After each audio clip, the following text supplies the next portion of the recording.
All right, I'm just going to give everyone a moment. The sign-in sheet is for anyone who wants to comment or ask questions during the public comment portion.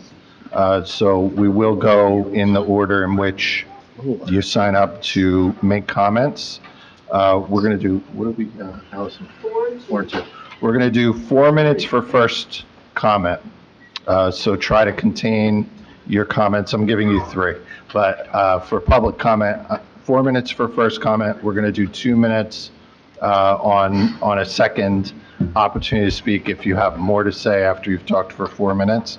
But we are going to give everybody a first chance to speak for 4 minutes before we give additional 2-minute time periods. The public comment will come at the end of the meeting, and we will be getting started in just a moment.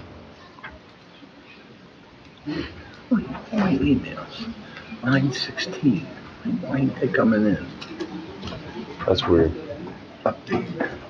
Wait. Update. Janice, did I let you know? She's not here, actually. I talked to her. Wait, who did you talk to? Janice, come on. Just to be like we're back at the municipal building. Was she okay? Yeah, she's. That's weird. She remember we were all. Oh, yeah. All right, thank you. All right, folks, we do need to get started. That's weird. You know what? I had to shut off mine. And I read. Yeah, I've done that before too. I don't need it on anything. Okay, we're going to go ahead and feel free to continue to sign in if you haven't signed in for public comment, but we are going to get started. Good evening, everyone. This meeting is being held with the benefit of public notice as required by the Open Public Meetings Act. Madam Clerk, would you call the roll? Mr. Carabelli? Here. Ms. Phillips? Here. Mr. Whalen? Here. Mr. Ty? Here. Mr. Reparo is absent. Would everyone please rise for the flag salute and the invocation? I pledge allegiance to the flag of the United States of America and to the republic for which it stands, one nation, under God, indivisible, with liberty and justice for all. Dear God, we come before you this evening grateful for the opportunities to serve our community. We ask for your presence to guide our thoughts, our words, and our actions. Grant us wisdom to make decisions that reflect fairness and compassion, courage to do what is right, and humility to listen with open hearts. We pray for peace in our world, in our nation, and our community, and within ourselves. We ask all these things in your holy name. Amen. Amen.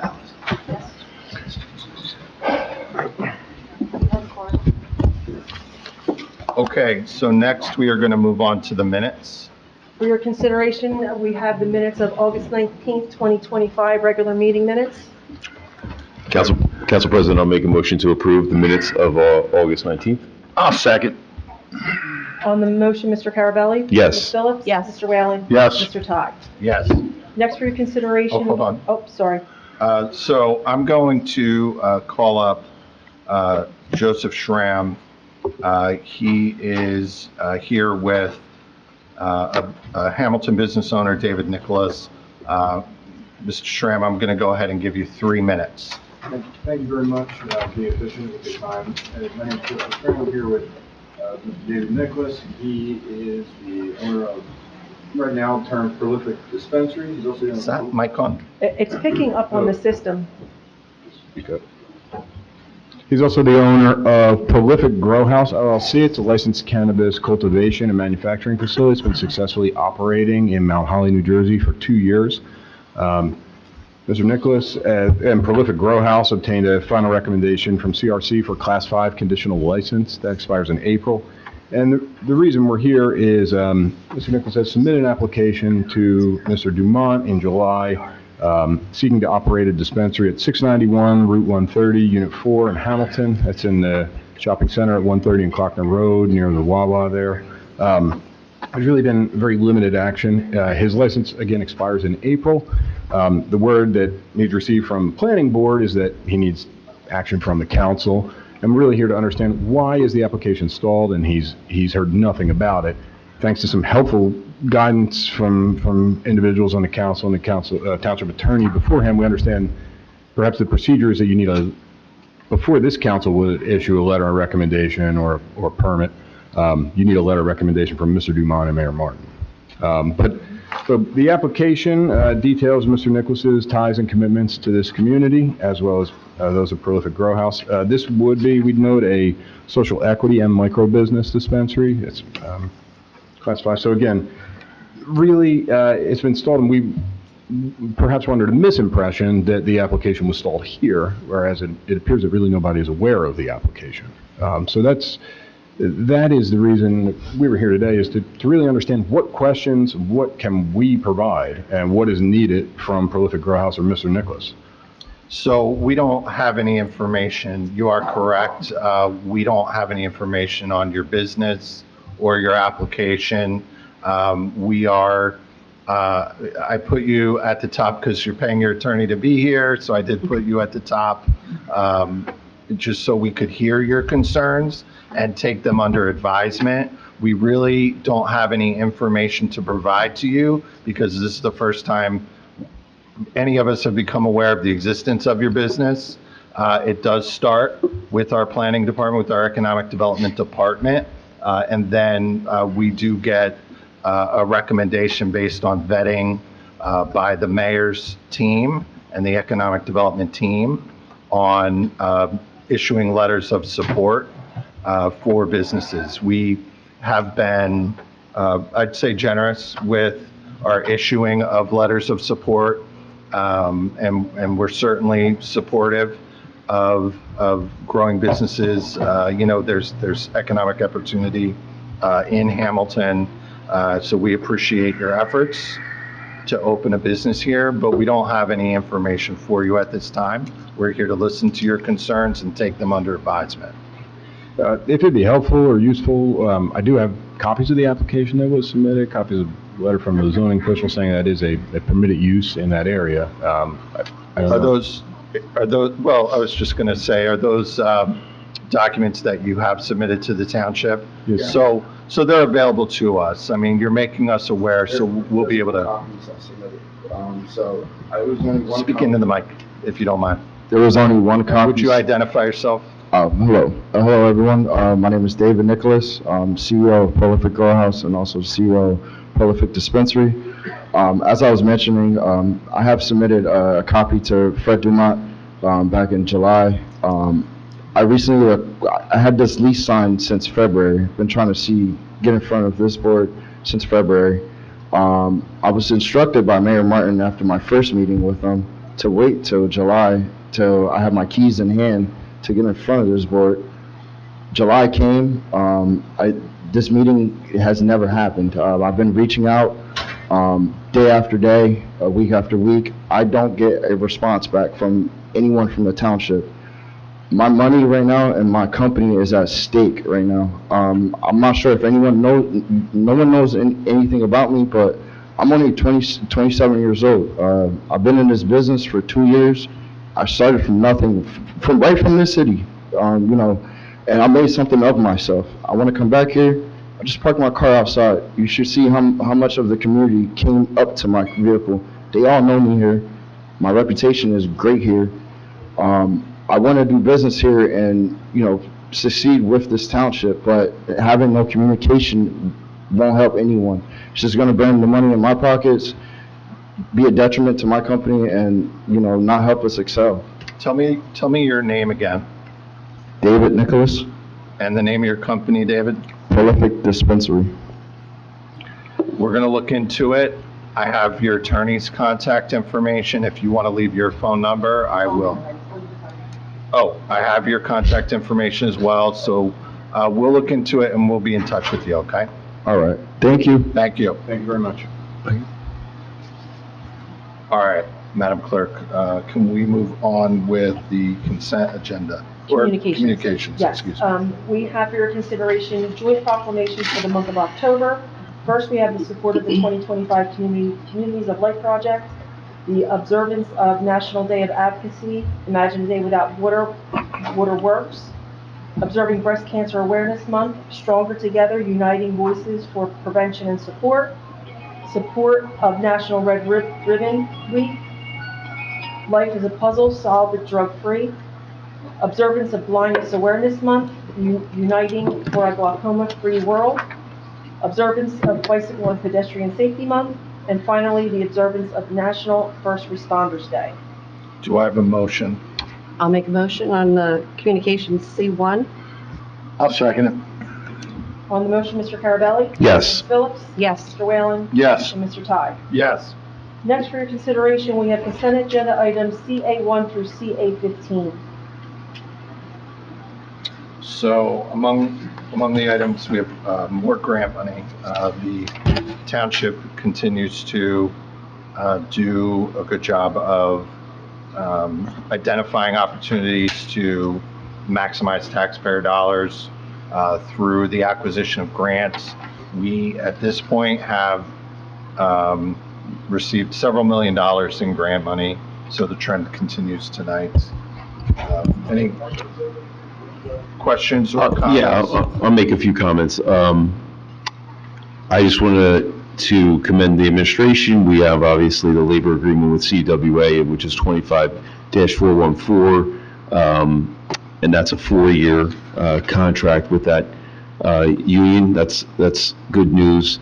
416, we did receive a little bit less this year in CDBG funding, but I guess we'll get some information on what in particular that's going to at upcoming board meetings, but I'd like to see that those grant dollars go to beneficial programs in our community. The other one I just want to mention, you mentioned, Council President, the grants that are on our agenda this evening.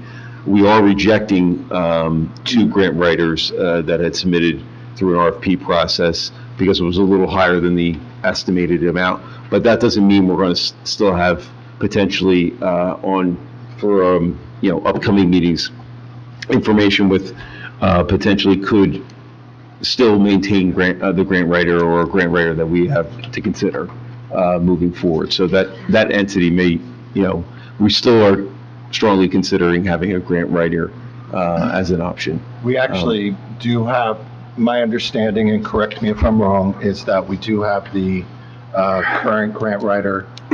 We have the option to renew that. We did shop for additional possibilities of grant writers. We shopped to price it out and really didn't find anything better than what we have. They've been doing a good job, so if it's not broke, don't fix it. Yes, that's exactly right. You have it right. And so, again, the contract we currently have will go through the end of this year. And so before the end of this year, we'll probably be coming to you with a recommendation as to whether you want to extend that contract for another year. And then you also have the option to do it for another year after that, once we get through next year. So again, you still have options, and you're right.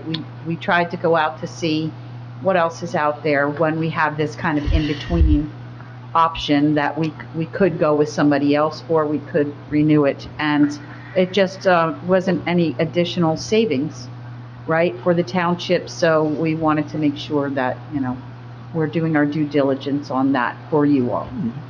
Thank you, Kathy. Any other? Just a quick question on the performance bonds. I see we're giving a performance bond back. It's probably a new developer that's going to develop that parcel of land. When a person puts a performance bond up, are we gaining interest on it, or does the owner the bond?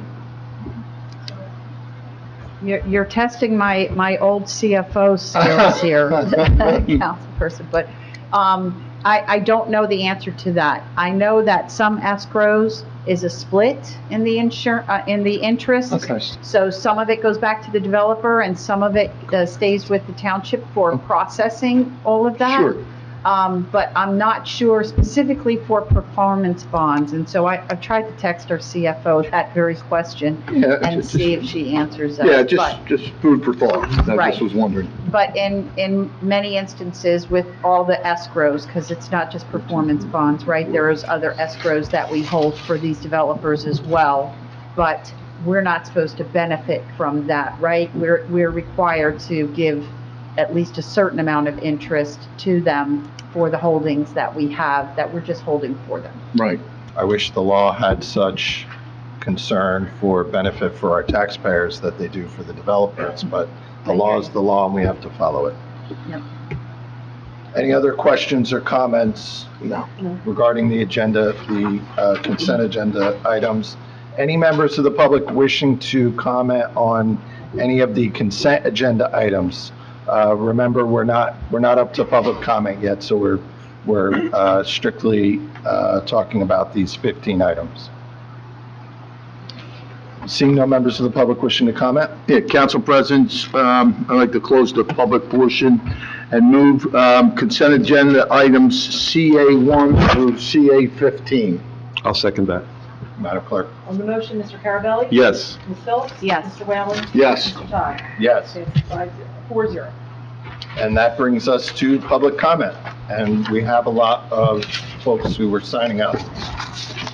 So we are going to get started with, Joseph Schramm, did you want to take? I already have a chance to speak. Thank you very much. Okay, thank you.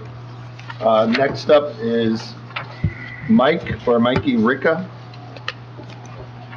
Did I pronounce that right? It's Mike Ricca. Mike Ricca. And can you just state your name and address? My name is Mike Ricca. I live on 9 Heathwood Lane in Hamilton Township. Thank you. My wife and I live in West Acres neighborhood. We're some of the newest residents in that neighborhood. We moved in at the end of 2021, just a couple of years prior to Bent Iron Brewery. Although we've only lived there a short time, our neighbors welcomed us with open arms, always waving hello with smiles and driving in the neighborhood when I come home from work. There's friendly conversations from walkers and talking about sports, my Halloween decorations, my robotic lawnmower. Everything has been great. Then Bent Iron Brewery has moved in around 2023. Previously, our outdoor spaces were filled with the sounds of birds and crickets. Now, nearly every weekend, our neighborhood is polluted with the sounds of loud and sometimes vulgar music, as well as being bombarded with nonstop commotion from loud crowds and screaming children. It's not just the music, it's the overall sound of the patrons also. I'd like to remind the Council of Hamilton Township Code, Chapter 311, Section 8, regarding sound production devices such as microphones, speakers, musical instruments. It states that no person shall cause, suffer, allow, or permit the operation of sound production devices in such a manner that the sound crosses a property line and raises the sound levels above the neighborhood residual sound level. In this instance, it's more than 6 decibels when the brewery is in operation. Using the measurement settings based in that code, I took a measurement today for about 5 minutes, and our average decibel level is 47. So just based off of that, anything over 53 decibels would be a violation of that code. When we tested measurements last weekend during Oktoberfest, it was at 63 decibels in a neighbor's backyard. And I know my sound device might not be calibrated to your standards, but that alone, I feel, warrants an investigation. As a resident of West Acres neighborhood, we request code enforcement and noise enforcement officers or an investigator be sent out. All any of us want in the neighborhood is to have peace and quiet that we used to have before Bent Iron Brewery moved in. Our entire neighborhood has the right to that as laid out in the Hamilton Township codes. Thank you for your time. Thank you, Mike. Thank you. Thank you. Next, we'll hear from Leanne Polini. Hi, everyone. I'm Leanne Polini. I live at 102 Extonville Road. I've lived at 102 Extonville Road my entire life. We moved in 1978. Been part of the township through all the school systems, through everything. I have never left. Whether people want to see that as a good or bad thing, I find that to be an amazing thing. I'm raising my beautiful daughter as a single mother in Hamilton Township. I find that you guys putting God into our discussion that we started with to be phenomenal, and I appreciate that. I have to talk to you, though, for the first time ever, and I come to you because of the noise of the Bent Iron Brewery.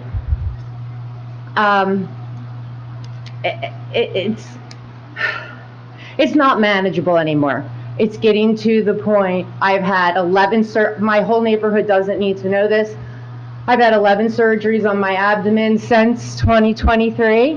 Not any fault of the brewery. I wanted this to work. The noise is getting out of control.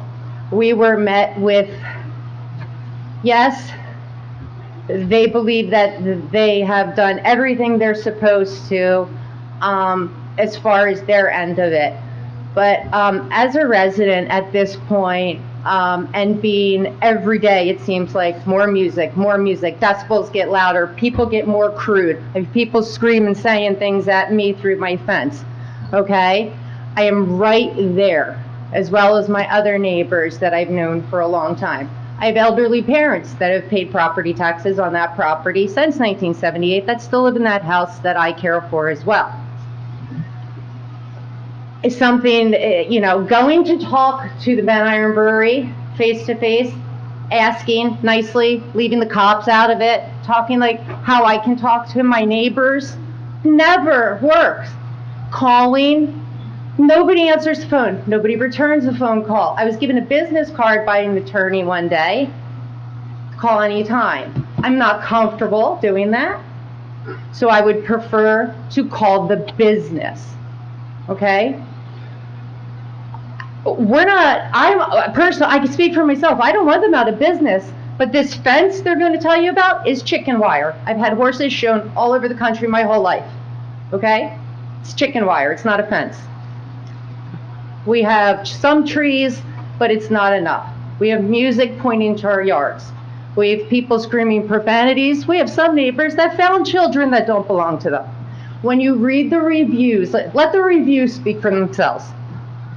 Okay? Children left unattended.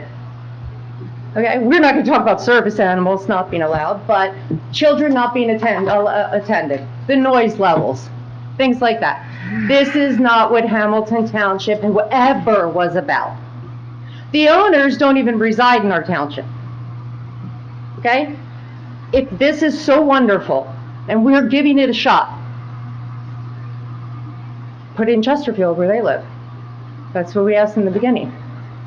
We're always met with, we're doing it this way, we're doing it that way. There's no flexibility. Asking us as residents who've been there forever, who have never had a problem with one another, just ask us, where can we, $20,000 on trees? Well, sir, you grow trees.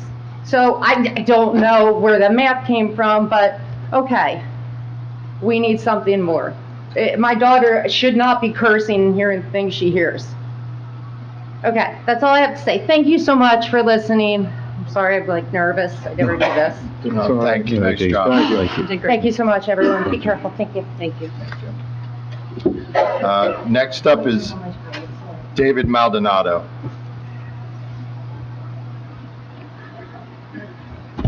Good evening. Good evening. My name is David Maldonado. I live at 638 Schiller Avenue. I've been there since 2003. I'm here today representing some of our neighbors and homeowners in that block of 600 Schiller Avenue, along with some that are here, actually. We wanted to bring to council's attention well, first of all, thank you very much for allowing me to speak. We wanted to bring to council's attention our very grave concerns of some various very troubling incidents involving disorderly conduct that impacts the quality of life to every resident in our vicinity, and also dangerous events that have been grappling our neighborhood ever since new tenants have moved into 643 Schiller Avenue. Since the very first day that they arrived, they have been disrespectful to the neighborhood. Within days of moving in, they had loud parties with over 20 people hanging out in front of the houses, in and around the front of the house, blocking sidewalks, double parked vehicles blocking traffic, blocking fire hydrants and residents' driveways. These are individuals. There were also individuals riding on motorized scooters and bikes with loud mufflers, often riding on the wrong way on the sidewalks, with people having to move out of their ways in order for them not to be struck.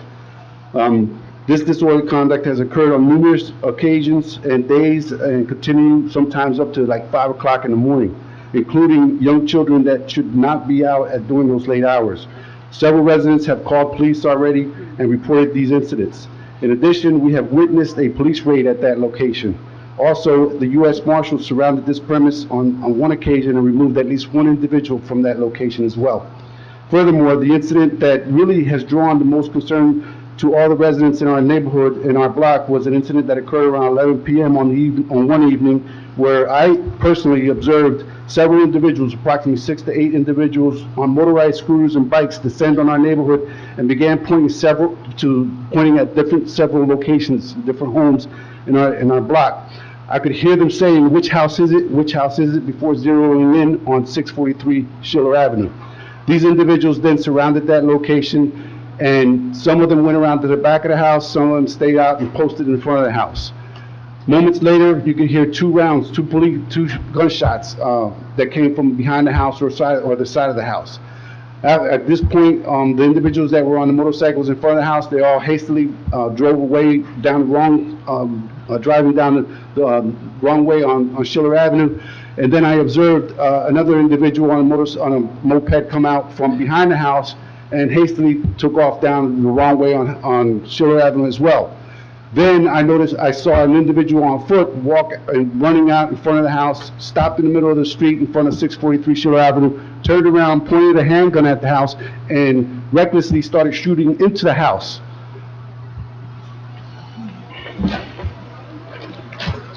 Is it one house? This is one house. Yes. And What did you say the address is? 643 Schiller Avenue. Okay. This shooting and this incident put all the residents at 643 Schiller Avenue in imminent danger. They have children there as well. But not only them, but any of the homes that they were pointing at before they mistakenly pointed at, before they actually zeroed in on 643 Avenue, they could have shot into any one of those homes as well. So, and what caused these gun-toting criminals to come to 643 Schiller Avenue in the first place? It wasn't the house. It was the conduct and the behavior of somebody in the house. They were shooting at somebody inside that house, right? So we submit something should be done to keep the neighborhood and residents safe from the dangers that these tenants that they have brought to this community. We as residents have been proactive in this as well. We have sought out the owner and the landlord of this property. Several of our community residents signed a letter back in June. Dave, that was your time expiring. No, you could come back. Now, hold on. I don't know if you heard me at the beginning of the meeting. I said everybody's going to get 4 minutes each, and then you can come back up and get 2 more minutes after everyone has had a chance to speak. So stay put. Can you stay? Sure. We have a question from our township attorney. I'm just looking at the map. There's a 641, which is attached. Yes, it's attached to 643. 645, which is unattached. There is no 643, so are you talking about? No, there's a 643. No, there's a 643. 641 is attached to 643, actually. It's a semi-detached home. Yeah. So we're going to. Well, we can ask a question. Yeah. Okay, good. Oh, you have a question? Yeah, so you mentioned you're being proactive, which is great, but you're being proactive trying to call the police, I'm sure. What's their response time, especially when there was gunfire, number one? I have to admit, the police were there almost immediately when I called. I mean, I was already on the phone when I first saw these individuals out there because of all the other instances that have been occurring. I was already on the phone calling the police. I'm sure that some other folks in the neighborhood were already calling as well. They were there almost immediately. They came and they recovered shell casings and projectiles from the house and everything else, which is what I was going to address. But do you know, were there any arrests in this? No. All these individuals took off and fled before the police were able to arrive. Well, that was on that instance, but there's instances where you're stating that there's activity at night, parties, people in the street. Not to my knowledge, there hasn't been any arrests as far as when they come out, when the police come out and disperse the people that are loitering in the street or riding electric e-bikes or whatever they're doing, do they leave? I mean, are they breaking it up? They do break it up, and this family or whoever it is that lives there, they tone it down for a while, and then it just starts up again after the police leave or several days after. I would think after so many phone calls and so many times visits out, somebody should be being issued summonses on this. Yeah. And Well, the other thing is that we, like I was saying, we contacted the landlord, we sent a letter to him, and it's my understanding that he would like to, help and try, in the process of getting these people out of there. Well, it becomes a civil matter too. Yeah. When a landlord is allowing their tenants to cause an ongoing disturbance in a neighborhood, Creating a there's nuisance, additional yes. enforcement action that can and should be taken.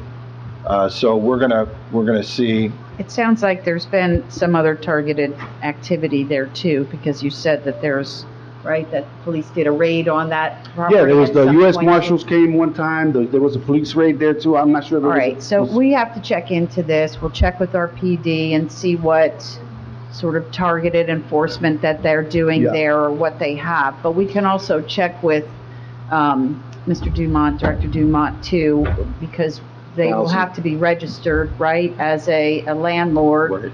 And if there's been any complaints that have come in that way, that we could also look to act. We are in the process of obtaining OPRA requests for that location and to see, so that we can have a record of everything Okay. that's been going Very on as good. well. That's a good way to go. Very Okay. good.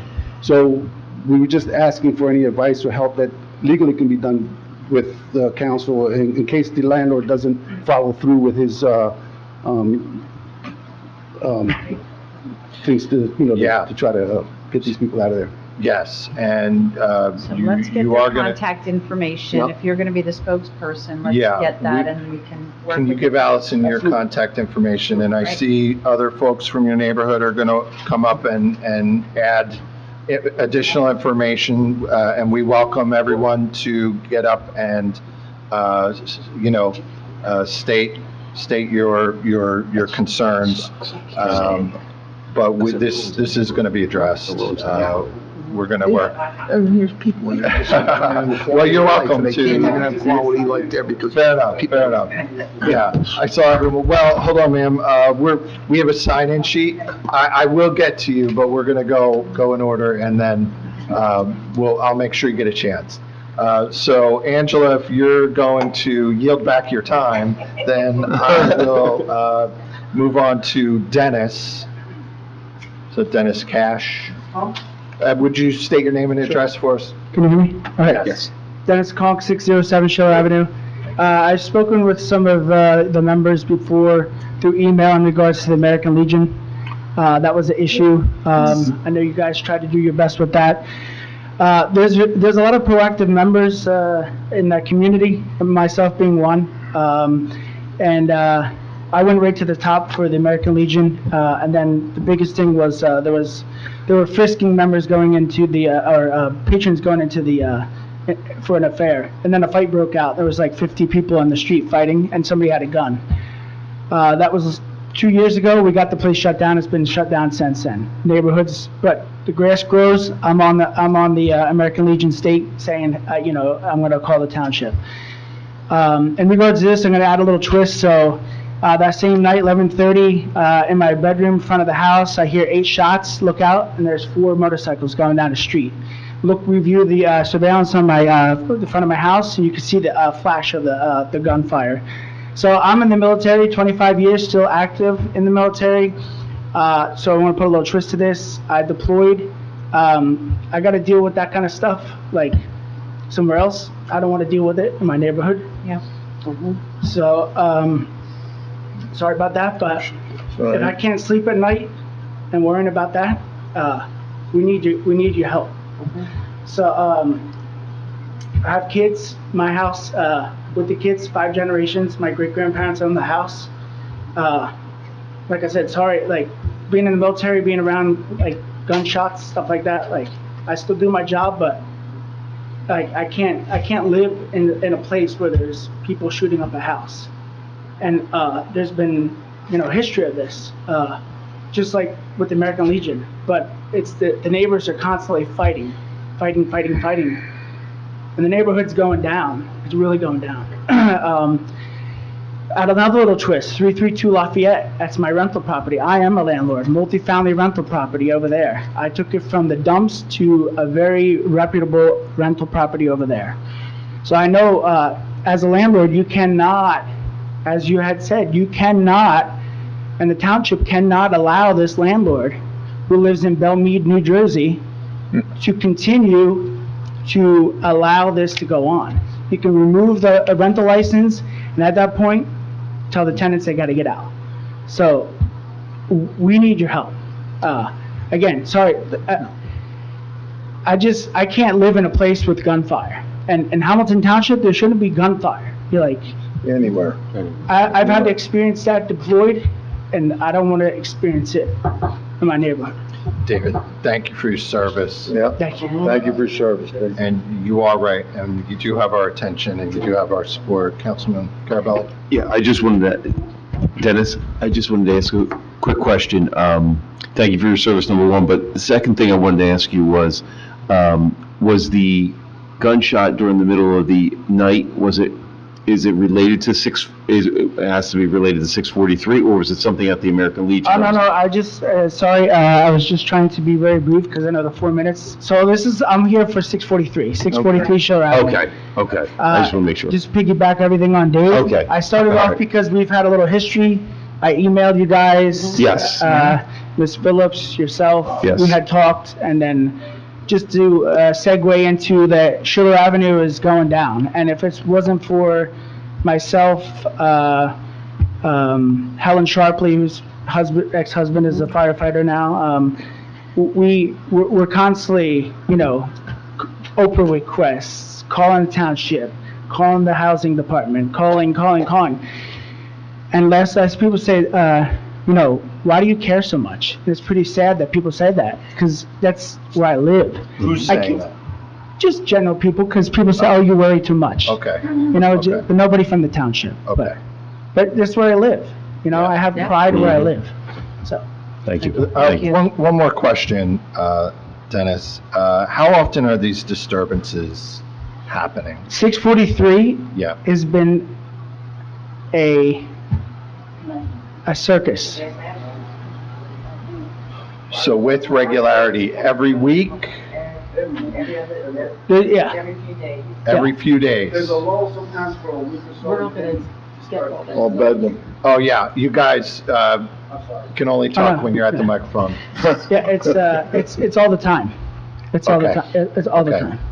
Okay, this is a serious matter. Yeah. We're gonna, It's a quality of life You issue. know, Absolutely. With all respect, my utmost respect, I don't really, and when I say this, care, it's with respect. Yeah. I don't care about the Tulip Festival, I don't care about the St. Gardens, I don't care about the Cruiser Mansion, I don't care about the parades, I don't care. I want my family to be safe, and where I pay taxes, I want to just enjoy where I live, that's it. Nothing else. Understood. The library, anything else. I just want to go to work, come home, that's it. fair enough, Thank you. Dennis. Agree with you 100%. Understood. Absolutely.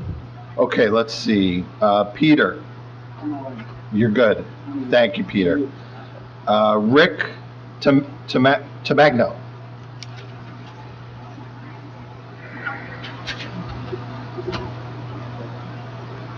And Schiller Avenue, I want to thank everybody from Schiller Avenue, and we may hear from more Schiller Avenue residents, but I want to thank you guys for bringing that to our attention.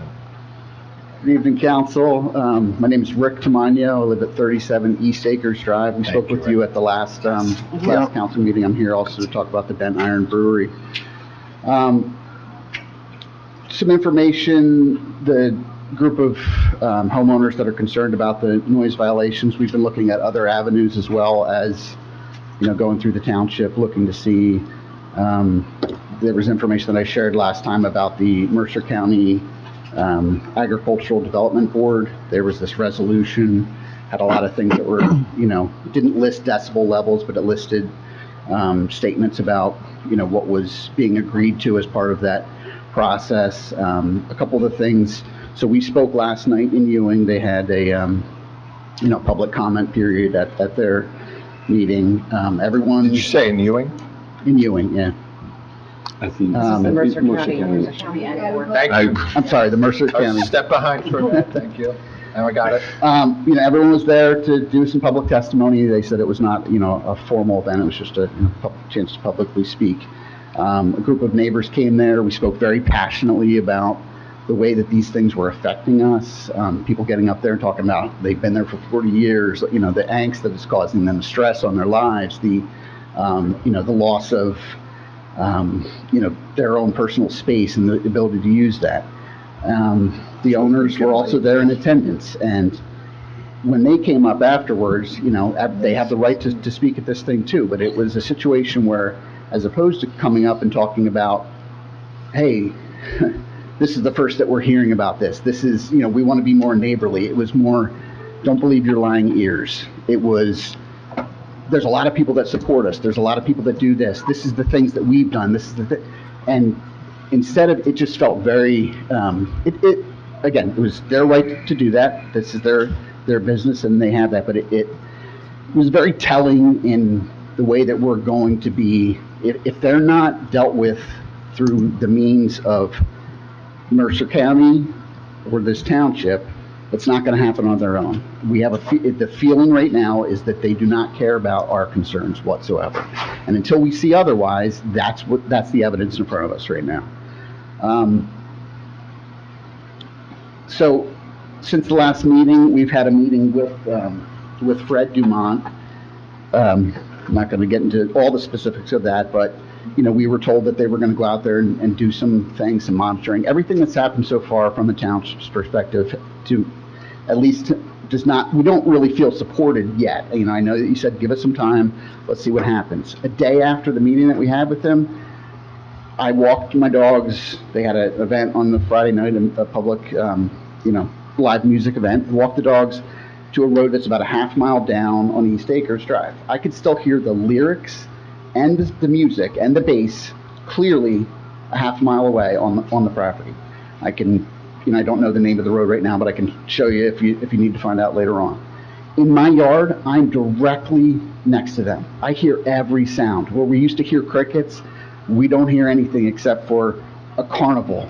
Feral kids running and screaming and yelling and cursing and things that they're not being supervised by their parents. I'm the one that had kids ending up in my yard when they broke through the fence. I'm concerned about someone drowning in my pool. I'm concerned about things that I've never had to think about before. Public safety issues. We're having an Oktoberfest. When there's an Oktoberfest in Mercer County Park, there's police there. There's people doing traffic control. What's going on out there? I feel like we are on the outskirts of something. This is something that some group of people sat down and looked at this and said, this is a great idea. Let's put this thing right next to all these houses. And I'm not trying to be sarcastic in it, but it doesn't seem that it was well thought out. And we'd like to see some remedy to this situation. Thank you. Thank you. Thanks, Rick. Dan Seath.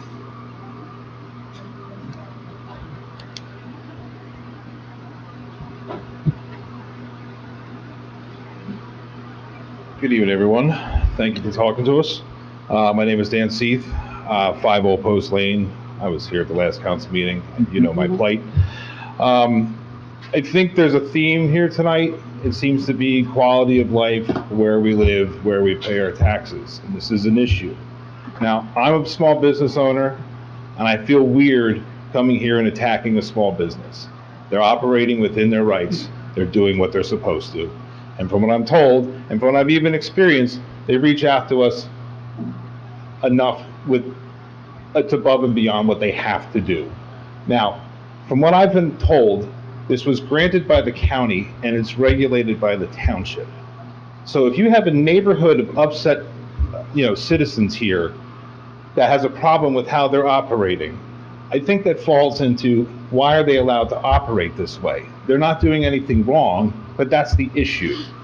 At some point, when this was being put together, somebody with their intelligence looked at this, looked at the plans, everyone has blueprints, and they go, well, what about those people? You think you want to build right on top of all those pre-existing homes with residents that have been there for 40 plus years? Somebody said, you know what? Don't worry about them. They don't matter. Can I get an answer to who that was? I just want to know what the mindset is when they said, these residents don't matter, do what you want. Thank you. You're saying somebody said that? No, it's just hypothetical. Next is, Somebody had. you gotta be at the mic. You gotta be at the mic if you're. If that's gonna be a dispute, I mean, we know how things work when you build stuff. You can't just go in anywhere in New Jersey and build any building you want. Things get approved. It costs money. I'm sure they've spent a fortune. So at some point, blueprints that I've seen with my own eyes, this is their building, this is Extonville Road. Here's 4 or 5 pre-existing homes. Here's, Old Post Lane. Hey, there's my house. I've been there since 1980. There's the house next to me. They've been there since 1980. They got 55 sprawling acres. They brag about it. They're proud of it. They should be. Why did they build right on top of the pre-existing homes? Who said that's okay? Thank you. Okay, next up is Marco Fernandez. Obregon, thank you. And if you would, state your name and address into the microphone. My name is Marco Fernandez Obregon. I live in 2 Heathwood Lane. I came here for 2 reasons. One is to talk about talk about Bent Iron, the brewery, with the extent, the amount of sound and noise that they're generating. They didn't used to be like that. I mean, when they first came on board, it was fine. They had light music on. It was a nice atmosphere. And just recently, they started doing concerts. And the first concert I remember that they had, it was my house was shaking. And I don't live that far. I mean, I live maybe about half a mile, between a quarter mile and half a mile away, but I can still hear the sound. So it used to be, I moved into Hamilton 33 years ago, okay? And the reason I came up there was like living in the country. It was quiet. It was really, it was just really a nice place to grow up kids. There was at that time, there was a lot of kids that were in the neighborhood. Of course, the kids grow up and they leave, but now you're getting a flux of new kids coming on board again. So now these concerts become a problem too, because there's a lot of vulgarity going on here.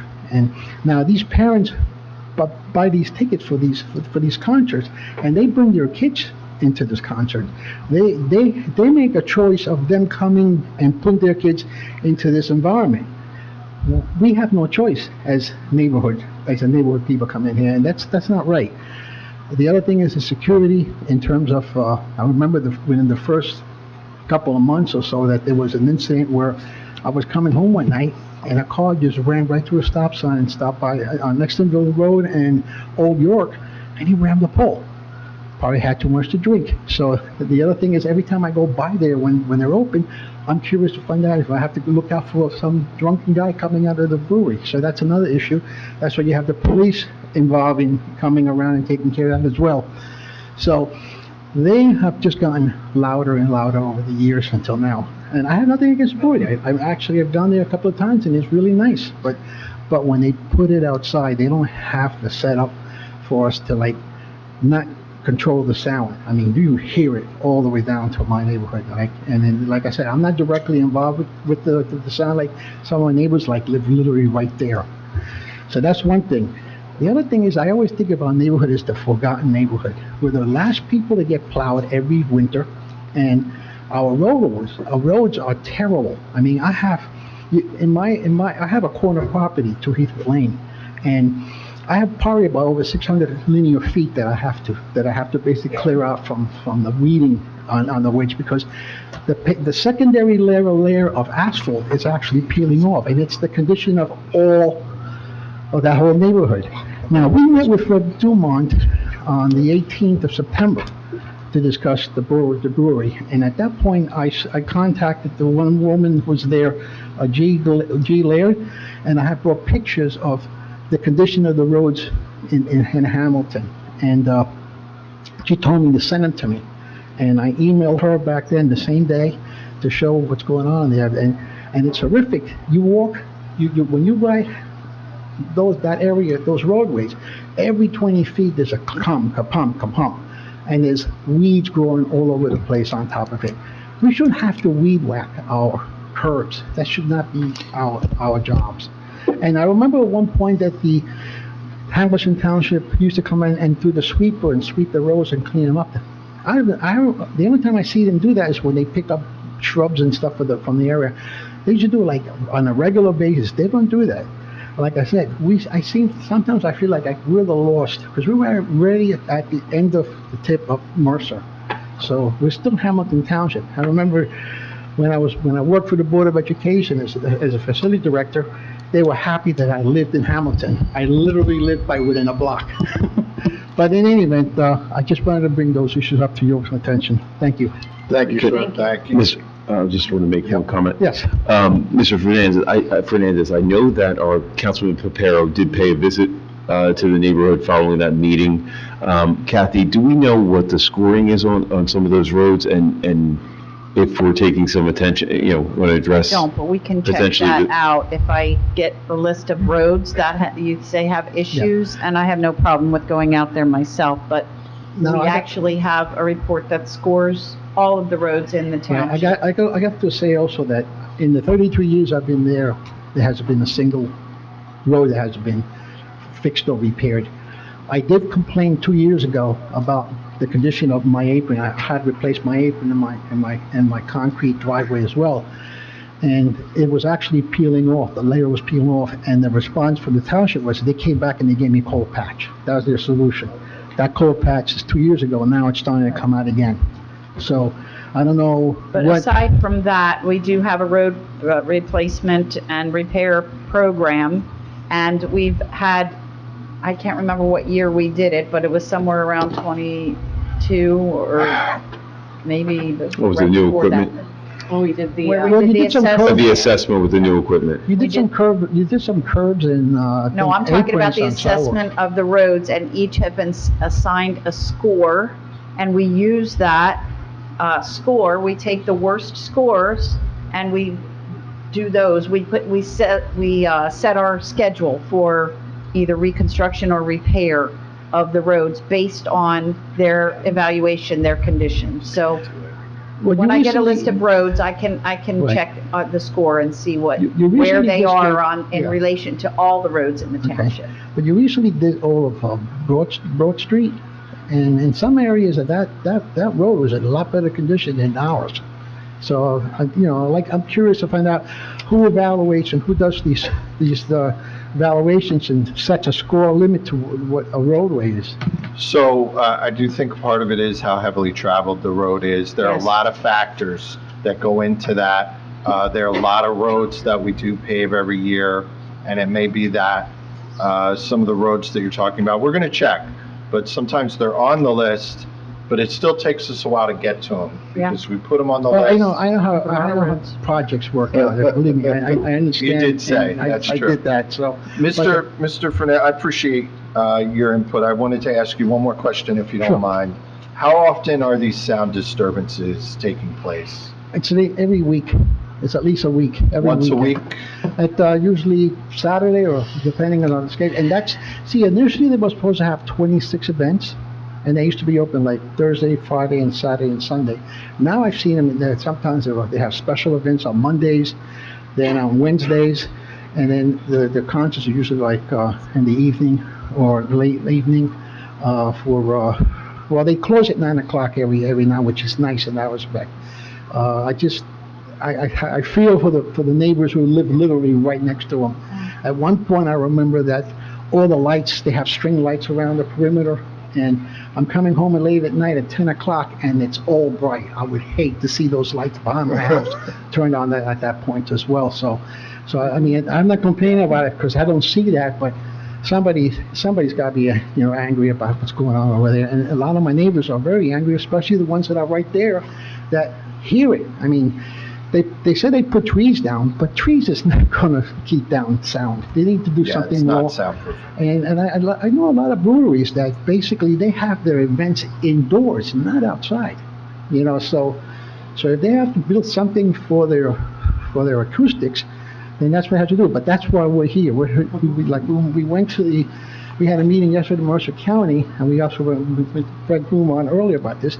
But I'm glad that we're bringing it up to your attention, the Council of Hamilton, that you possibly do something about it, because you guys have the authority. Well, thank you very much. Thank you. Thank you, sir. Mr. Fernandez Obregon. David, Herrick's. Horrocks, like Horrocks. Horrocks bleach. Apologize. Yeah, that's Would how you I state your pronounce name and it. So, address? David Horrocks, I'm at 3 Heathwood Lane. I appreciate the time again, and you can see I brought some backup with me this time. Actually, very easy, once you start talking to your neighbors and you find it seems like everybody in the whole neighborhood, immediate vicinity of the brewery is very upset. Neighbors who I thought actually wouldn't be bothered at all, I see that they're actually very upset. A lot of people don't have the time to complain. A lot of people don't have the time to write an email. They don't have the time to come here and talk. They don't want to talk. They've got kids in soccer practice. I've got my daughter outside. Luckily, she came. They're friends. They can play. So there's some pluses though. My wife's at work. She's in the hospital at Princeton Hospital right now, nurse manager. She's working nights. I'm working late. When I'm done here, I'm going to go back, put the kids to bed, and go right back to work, answering emails. I work more than 40 hours a week. We hit the weekend. That's our time. I get a shutdown. My wife is off. We're off. We moved to this neighborhood. I had, I think, 5 or 6 inspectors inspect my house. I lived in New Jersey for 12 years. I knew where I was moving. I selected very carefully this neighborhood. I mentioned last time I have a son who's in the spectrum. We looked at the schools. We looked at the towns. We very methodically, carefully picked our neighborhood. We very carefully moved back to New Jersey from where we were in Illinois. It was a big decision, and it was centered around our family. Now, having the brewery come in and make the noise that they are as regularly that they are, they have taken away our peace and serenity that we need in order to have a positive family life at our house. My son, as I mentioned before, he needs that time to go outside. He plays his mind, we call it, or professionals might call it stimming. You pass by my house, probably even right now. He's probably outside on the swinging right now. That's what he needs. He deals with a lot. He notices a lot of things. He has his headphones on. He still hears the brewery. He knows it's playing. He hears the dog barking. He hears me inside. He knows what's going on. And he knows it's irritable.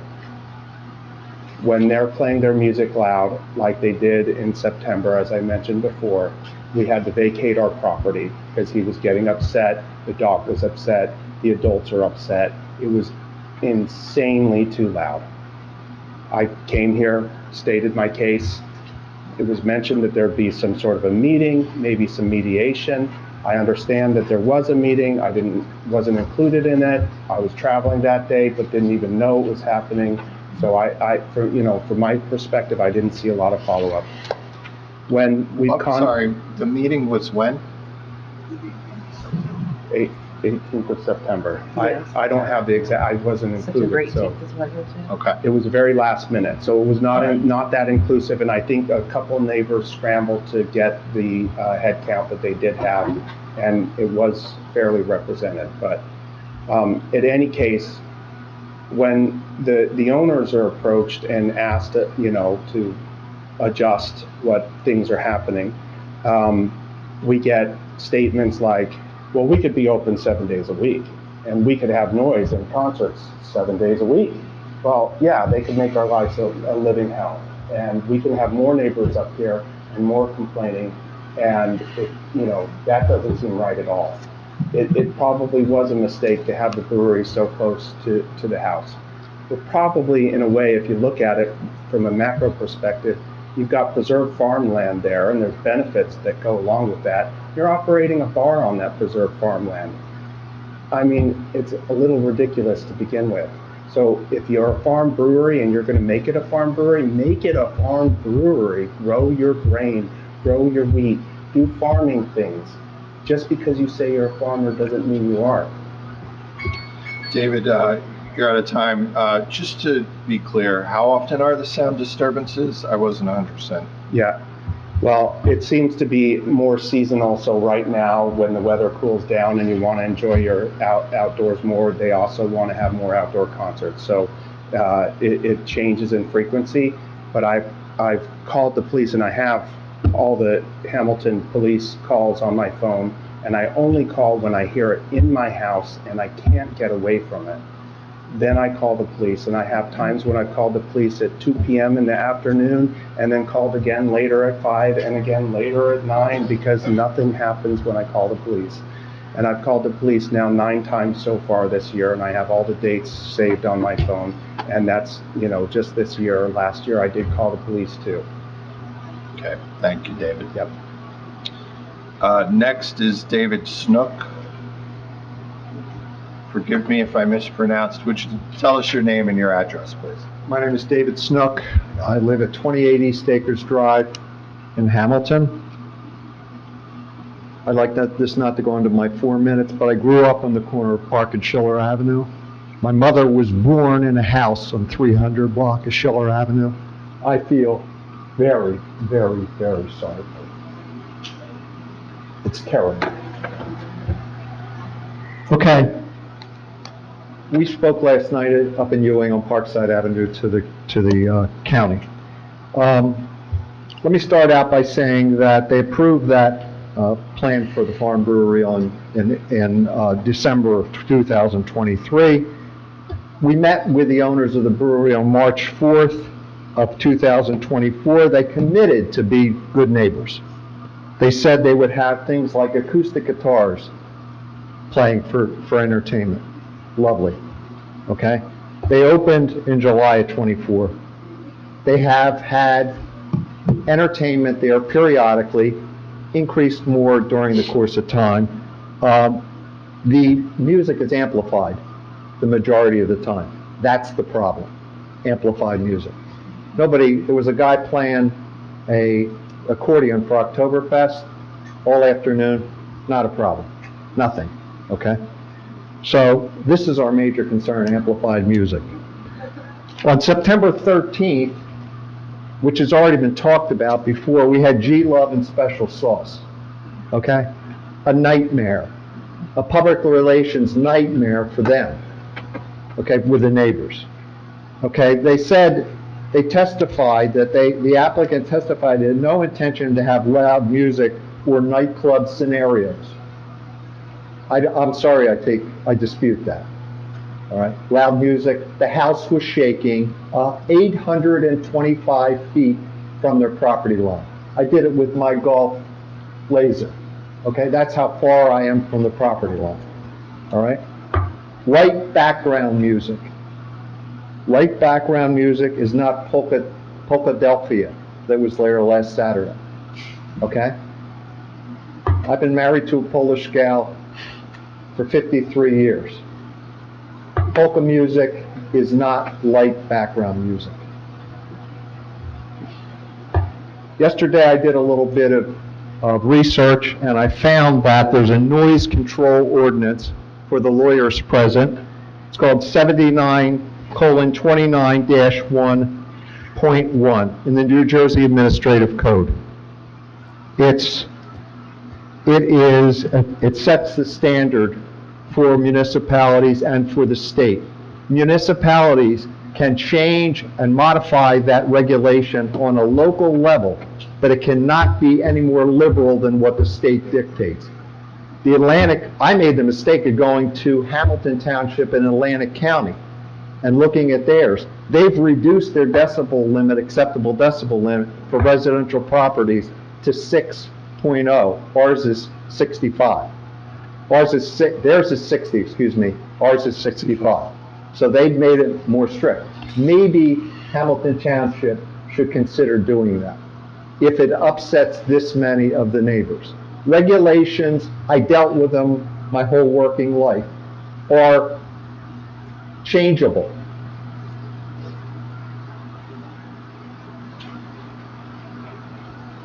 There's 7 live music events scheduled in the month of October. One of them is a ticketed event. I don't know what a ticketed event is, except that they charged $75 on the last one for G-Love and Special Sauce to get in. A special occasion event, all right. What is it? I want to know. I want to know from you folks what a special event is, all right? Do they have permits? Do they have security? Do they have traffic control? You need a permit to do everything in Hamilton Township. What's going on? Okay. They say, That's your time. You can come up for 2 more minutes after everyone has had a chance to. you won't let me use the Jimmy Valvano thing? What's the Jimmy Valvano? Jimmy Valvano, he's. You know what it is. You know what it is, Mr. Carabelli. Great basketball coach, but I don't know the reference. Good. We have our Director of Economic Development, Fred Dumont, here. He's been listening. Thank you for joining us, Fred. Thank you, Council President, members of council, and thanks for all the people who came out about Ben Iron Brewery. There was an event, September 13th. We were informed of it by Hamstat, first thing Monday morning.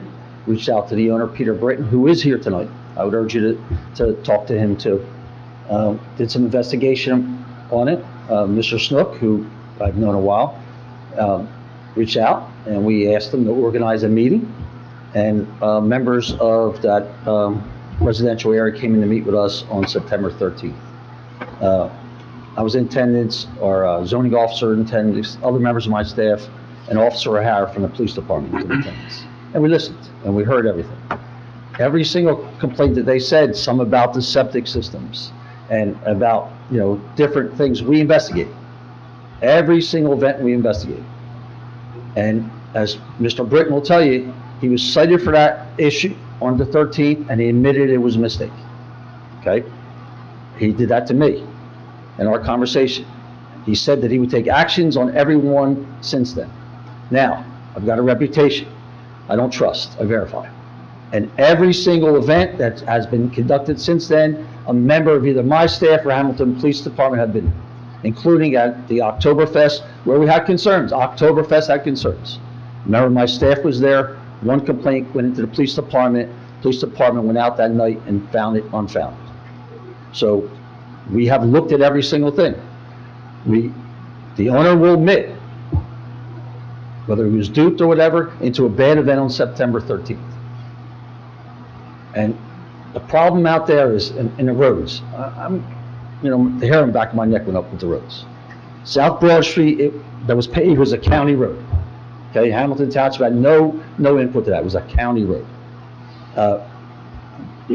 Most of you know Gia from my staff. Very, very, very, very good at her job.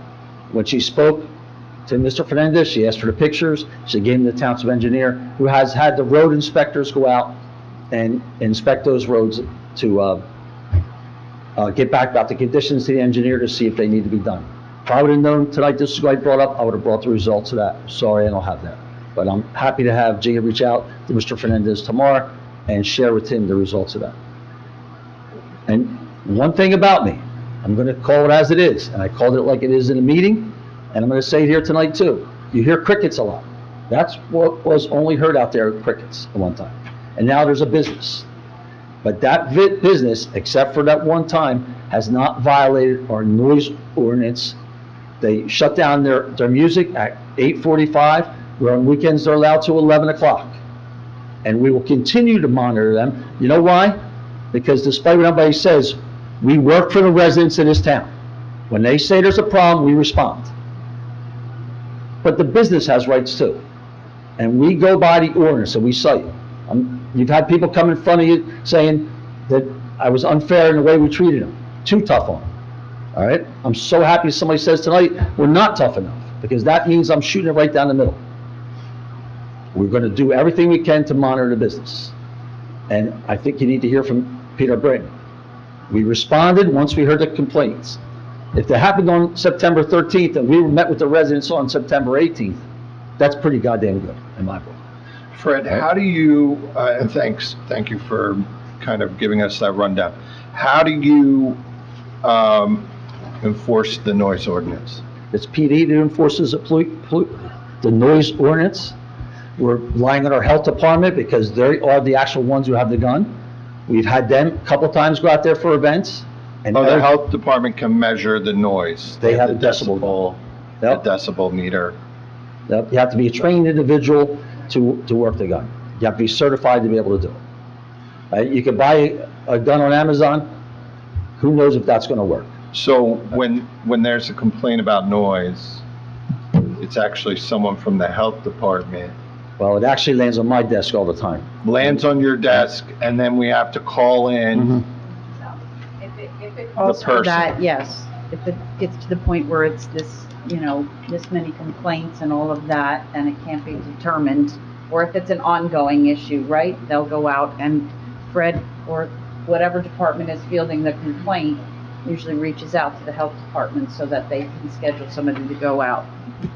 And again, I don't know how they're dispatched to do that, but they do. So PD has no technology on them personally, except just to go out and evaluate it themselves and try and make a determination if the noise is too loud? Yes, and I don't know their methods for doing that, and maybe the officers could have different ways of trying to measure whether they need to call, right, the health department out, but, I do know that Fred's correct, that when we get the complaints, we send somebody out. If they go into PD does go out. So I know that somebody had said that, many calls were made, and I'd like to know the dates of those calls, because I want to make sure, right, that our PD is going out when they're getting the calls. But I will say, Fred, when a resident comes and they say they're in their home with their windows closed and can still hear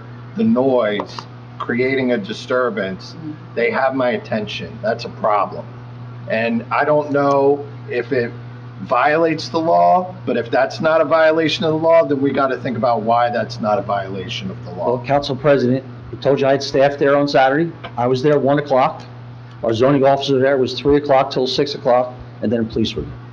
And that music was not loud. There wasn't a recording playing. I think Mr. Snook said it. Listen, beauty's in the eyes of the beholder. Mr. Snook said it wasn't bad. The people in the back said it was bad. All right? Hold on, let me speak. This is a difficult situation. It's not easy. And believe it or not, my heart goes out to them. But we have ordinances to follow. And that's what we're following. And you need to talk to Mr. Britton. It's my last point. Schiller Avenue. I'd leave it alone the rest of the night, let Mrs. Monzo contact the police chief, and she'll be able to get back to you. All right? I stepped out of the room, called the housing inspector, and he told me some things that should not be spoken about here later on tonight. And that's not saying we shouldn't tell them what happens. It's being handled in a sensitive manner with the police department. Good. All right? Thank you, Fred. Thanks for the quick response on that and giving us more information about the situation with the brewery. We appreciate it. He's welcome. He's welcome to raise his hand and come up if he wants to. Begging to have him up here. Well, I mean, he said it only. Okay, hold on, everybody. Everybody, hold on. We only speak at the microphone, everybody, okay? Let's keep it civilized. Okay, I appreciate your frustration. Mr. Britton, you want to come up? We've heard your name several times now.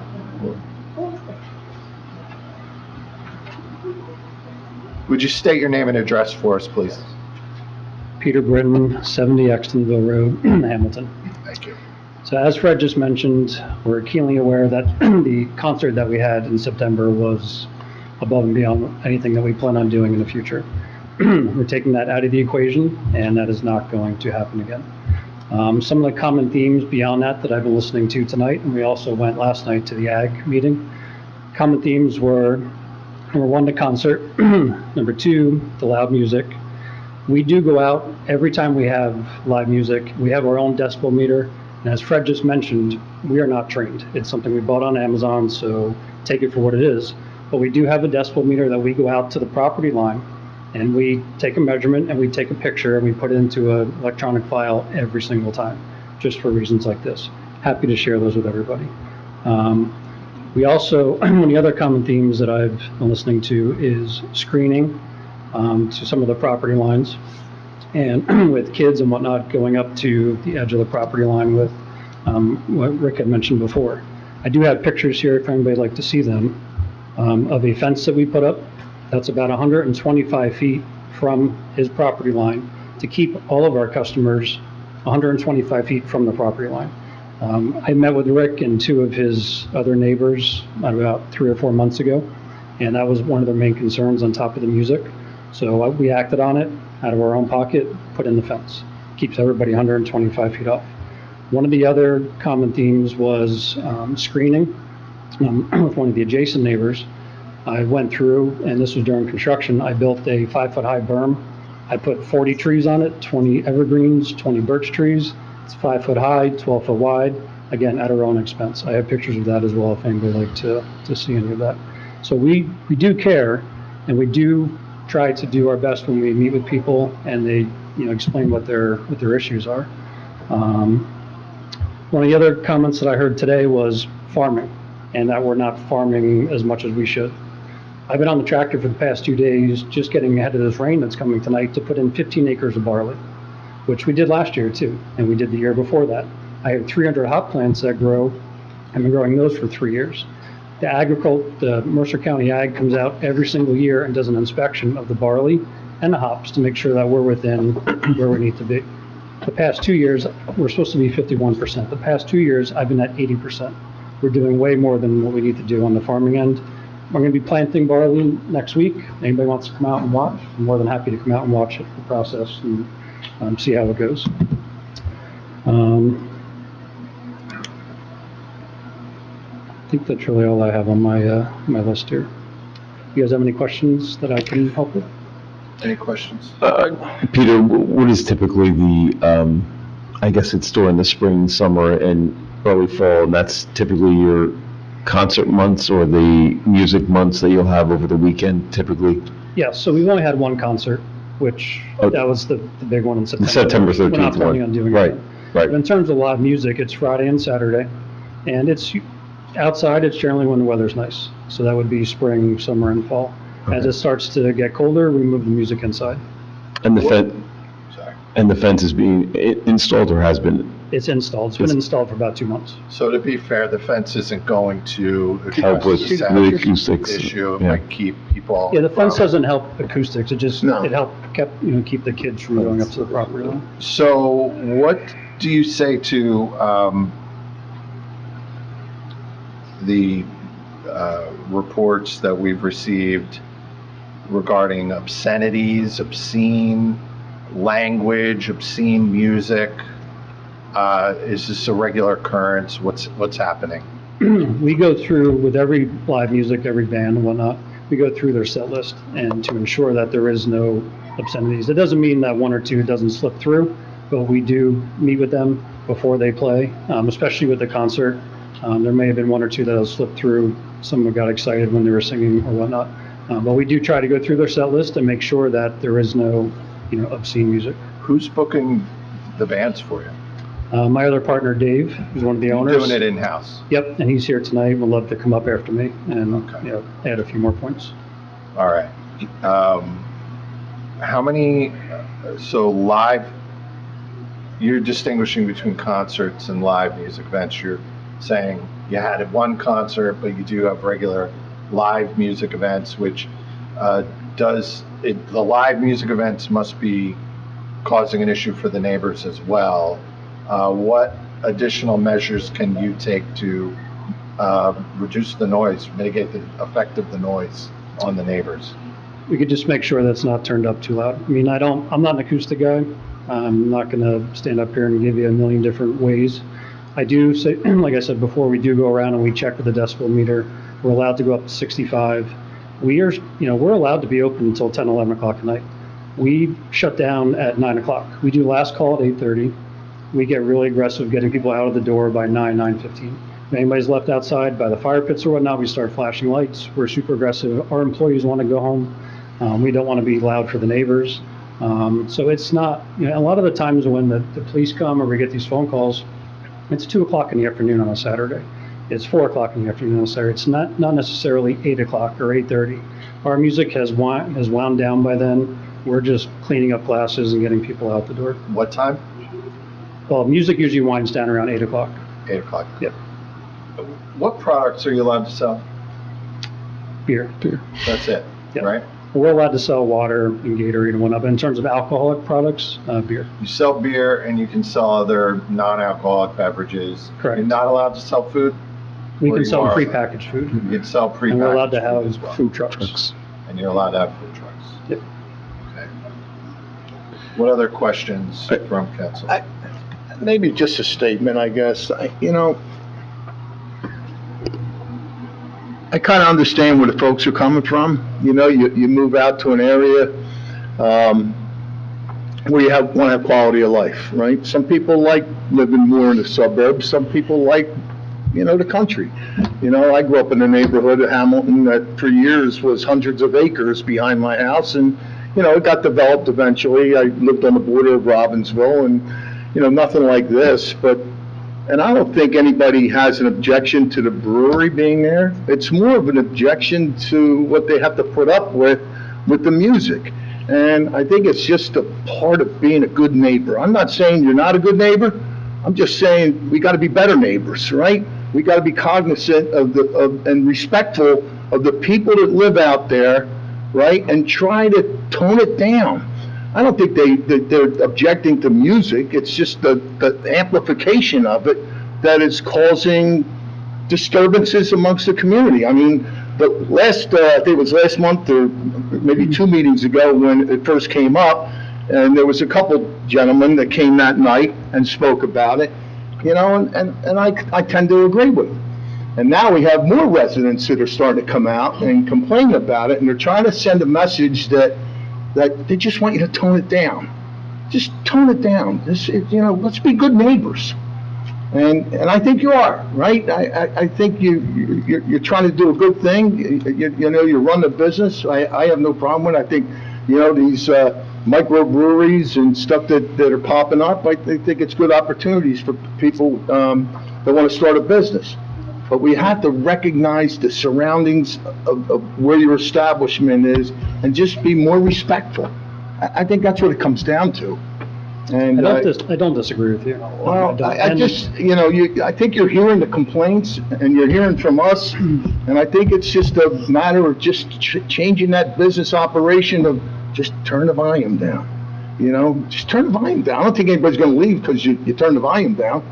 Everybody wants to hear loud music. I get it, it's a setting or whatever, but I also like to hear music too, but I also want to be able to talk to the person next to me, without the music amplifying my conversation out.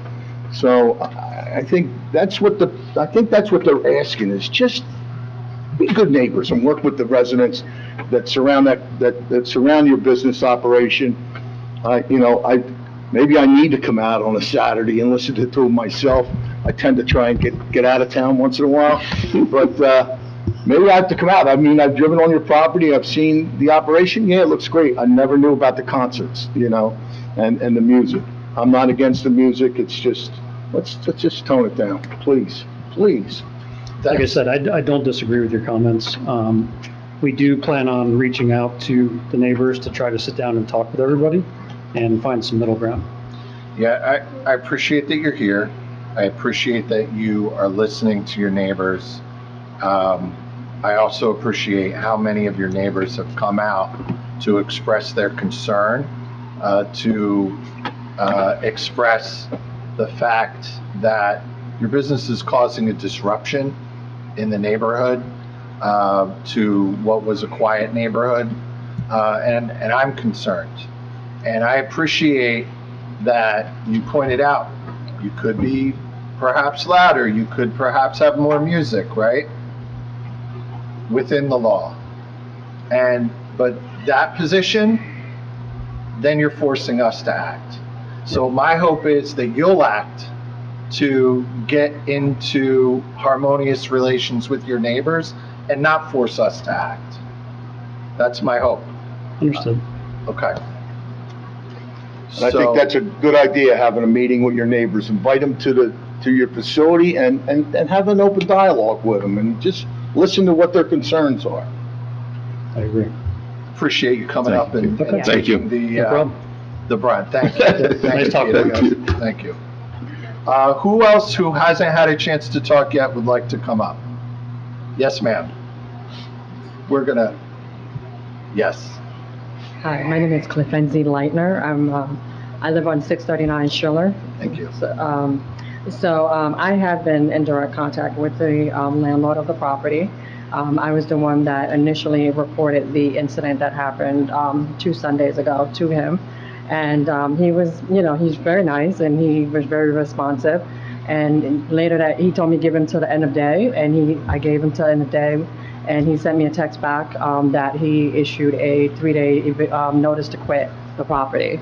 I followed up with him about a week and a half later, and last Friday he told me that the notice was sent, and he even sent me a copy of the notice. But from what I understand, I don't know the law that well. Most of these types of people, they know the laws too, so they're probably going to fight it to the end. Until it goes in through eviction court for this to go through, for them to be, physically removed or forcibly removed rather. I've been on Schiller at that address for 22 years. I've raised children there. I have 2 daughters in college right now, and I seriously don't want them to come home because of what's going on. One of the residents there made an advance at my youngest daughter, 18 years old, coming from college. She asked, can she park in an empty spot? They were double parked. And they told her, if you give her my phone number, I'll let you park there. Unacceptable. Unacceptable. My daughter's coming home for fall break this coming weekend. I don't want her to come home, and that should not be. We've never had this types of incidents on that street before. We've seen ambulance for people who get sick, fire trucks for home emergencies, but we've never seen this much police activity since I've lived there. Never. And it's very disheartening. Yeah. The other day, a car backfired or driving past, and since that incident, I've laid flat on my couch. And that should not be a reaction that I have. I just have to say, you live in a nice neighborhood. You have a disruption right now. We want to protect your neighborhood, protect you, protect your safety, and protect your quality of life. So we're taking this seriously, and we're gonna get updates. Tomorrow we're gonna have more information about what's being done, and we will communicate with you regarding this. Thank you. Thank you for the time. Thank you for coming in. Any other folks who haven't had a chance? Janice. And then you're next. And anybody that wants to finish their 2 minutes. And then we'll get to 2 minutes. Janice Klonick, 432 Trinity Avenue, Cornell Heights. Hello, Janice. Okay, thank you for the update of one of me, and I made sure I had perfect attendance, even though my water heaters flooded my basement at 4 o'clock today, so I was able to get out in time to get here, but I have a very good plumber. But as to your discussion about the tavern, the brewery, I don't want to get my definitions wrong here. I think what you said was right. I mean, they have their decibel meter, true, but what is acceptable to people according to the meter and what's acceptable to the people in real life are 2 different ball games. And if I was an owner and I knew I was upsetting this many people, I would do my utmost to make them happy, so that way they still like me in the neighborhood, and like I said, it's a shame they built so close to the neighborhood, why they had so much land, why they didn't build farther away. But if the people are upset, you want your neighbors to be happy, and the music will still be playing, but lower it to the level that makes them happy. They're the ones that have to listen to this. It might not be their type of music either, so why would, and they have to put up with it. So make your neighbors happy, you're still playing the music, but put it down so everybody enjoys their life out there. They were there first, and so they're the ones that built there, they're the ones that wanted to live there because it was so nice and quiet. Don't ruin their neighborhood, calm it down to adjust to them, and you have your music, don't go, oh, because the decibels are like this. I mean, your decibel and my decibel are 2 different ball games. So go according to their decibel. They're the ones that have to put up with it 365 days a year. Thank you. Thanks, Janice. Thank you. Thank you. And the young lady in the t-shirt, the pancakes t-shirt. I'm Julia Ricca. I'm Mike's wife. I live at 9 Heathwood. part of the bent iron situation. I actually have two issues. I think a lot's been said on that. I just wanted to note that when they had their agreement with the agricultural board, they said light background music and didn't intend to host concerts. Just wanted to say that. Another issue we've had consistently, probably about 2 or 3 times, we have an acre of property. We're paying over $11,000 in taxes every year. Sometimes we hire help. Somebody comes in, they take our leaves and they take our, brush. The person who cuts our lawn occasionally, like I said, and helps out with that stuff, he's been harassed twice and had the police threaten to be called on him by the brush pickup people. So I just wanted to let you guys know that, and if you could, make sure that stops, that would be nice. They said we're not allowed to have hired help put brush out and have them pick it up. As far as I know. That's actually true. Is that true? Yeah. That's true. How is that true? Yep. You're hiring somebody to do the work. Well, in the last instance, I'm sorry.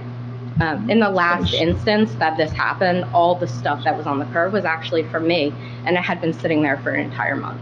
And it just so happened that the man that was helping us was there and generated about this much waste, and he was the one who got caught and harassed. Just so you know, we and most municipalities, I think it's pretty standard. Professional landscapers have to take away really the debris that they create, whereas a resident can put it out and we will pick it up. Okay, so leaves, brush of any sort. Yeah. Really? Yeah. Okay, that still did happen though. It was very long pile that I had put out, and yes, he was harassed about it. It wasn't him. So yeah. Well, hopefully, everyone can be civil about it. I hope so. All right. Thank you. It's a tough issue. Okay, any other folks who haven't had a chance to speak, who would like to get up? Seeing none, we'll go to a round of 2 minutes, and we'll go right from the top. So, Mr. Schramm, you're okay. Mike?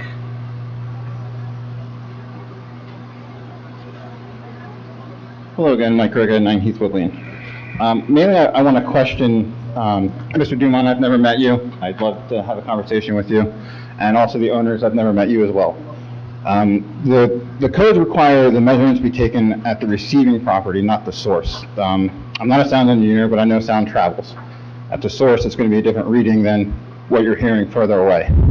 And the policy specifically says it should be read at the receiving side, and I believe nobody's had any engineer on their property checking these levels. Also, they mentioned the 65 decibel maximum, which is true, but in the thing I mentioned prior, section 311-8, it also has to remain within 6 decibels of the residual sound. Fred mentioned that all we heard was crickets before. Music over crickets is clearly going to be a huge difference in decibels. So I just wanted to point that out. Thank you. Ms. Leanne? Chair, the decibel guns were taken at the fence line in the property. That's not on the property. Okay. Thank you. Who else would like to get up for 2 minutes? We'll go over here. In the green shirt. We'll go with the gentleman in the green shirt to start. We'll come over here, and we'll go to you. Well, again, it's Rick Shimano, 37 East Acres. I know the owner was up here for a little bit much more than 4 minutes. I don't know if that was because of the questions, but I have a lot more than I think I'm going to get through in the 2 minutes. I mentioned before that we do not feel supported by the town so far. We had a meeting that I had scheduled. I tried to schedule it before the G-Love concert, a week before. The only response that we got was that they went out there with one of the township inspectors, found out that they were doing some type of sound measurement on a Wednesday when there was no music going on, and then we were told that they made a decision at the end of it that they are in compliance. How can you determine compliance on a day when there's no music going on? When we finally did meet with Fred Dumont, this was... Quick question. I know this doesn't impact your 2 minutes, but you said that they met with township officials to do a test? We received an email from one of the inspectors went out there. I could get the dates for all these things. They said that they went out and they made a determination that they are in compliance. I do not On a day when a understand- concert or live music was It not it was on a Wednesday afternoon. It was a day before we met with Mr. Dumont, and he basically is saying that they went out there and did some type of an inspection. I have no other information other than that. I can provide you with the email if you need to. Well, I'm okay. sorry, I do not have Okay. that information. So I requested a meeting. So 2 days after the council meeting, I did not get the meeting that I requested before the G-Love concert. We had very valid concerns about security. This was above and beyond the norm. This was the first time that they're now a paid concert venue. We're dealing with a Stone Pony situation. I'm going to ask them, was new zoning approved? Isn't this a commercial concert venue when you're now charging people? It's a 21 and above event. I don't want to get hung up on that G-Love thing though, because that's not the pressing issue for me on a day-to-day basis. When they have live music, they only have them once a week, twice a week. But what's to stop this in the future? A precedent is going to be set with how this is dealt with this board. I want to know factually, who is the person that's measuring the decibel levels? Are they measuring it on my property? And I'd like to meet with them and find out what is the science. This is not an opinion. These codes are science. I'm an engineer. I'm very analytical. I understand these are not things, we have people up here talking about 6 decibels above base levels. We have other people using things from Amazon. There should be a professional involved in this, making permanent records of these events. And to get back to this meeting that we had, I have a meeting scheduled with me and Dan. Make your point as quickly as you can. It was supposed to be the two of us. I had a list of different things that I wanted to discuss. I showed up at the meeting, and all of my fine neighbors were there. I was great to see them. We were very surprised that we got lumped into a big group meeting. And instead of me getting to be able to sit down and go through the things that I wanted to do, Fred was very dismissive to me. There were people, he mischaracterized some things that I said about the police officers. I don't know what's going on with the situation. I don't know if I've rubbed him the wrong way. I didn't do anything except for show up to a meeting, and then we're here tonight, we're hearing about him pleading to have an owner come up here and talk about it. I do not feel that we are being adequately represented in this situation.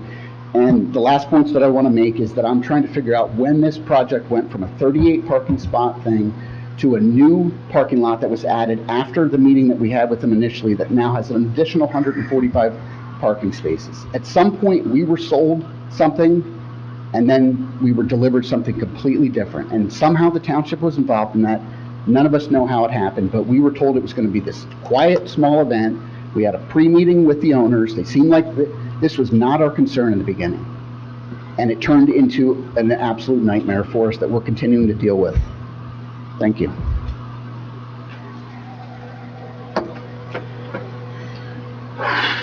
Can I talk about this meeting? Want to respond? Absolutely. Call for a meeting. 2 people to come in.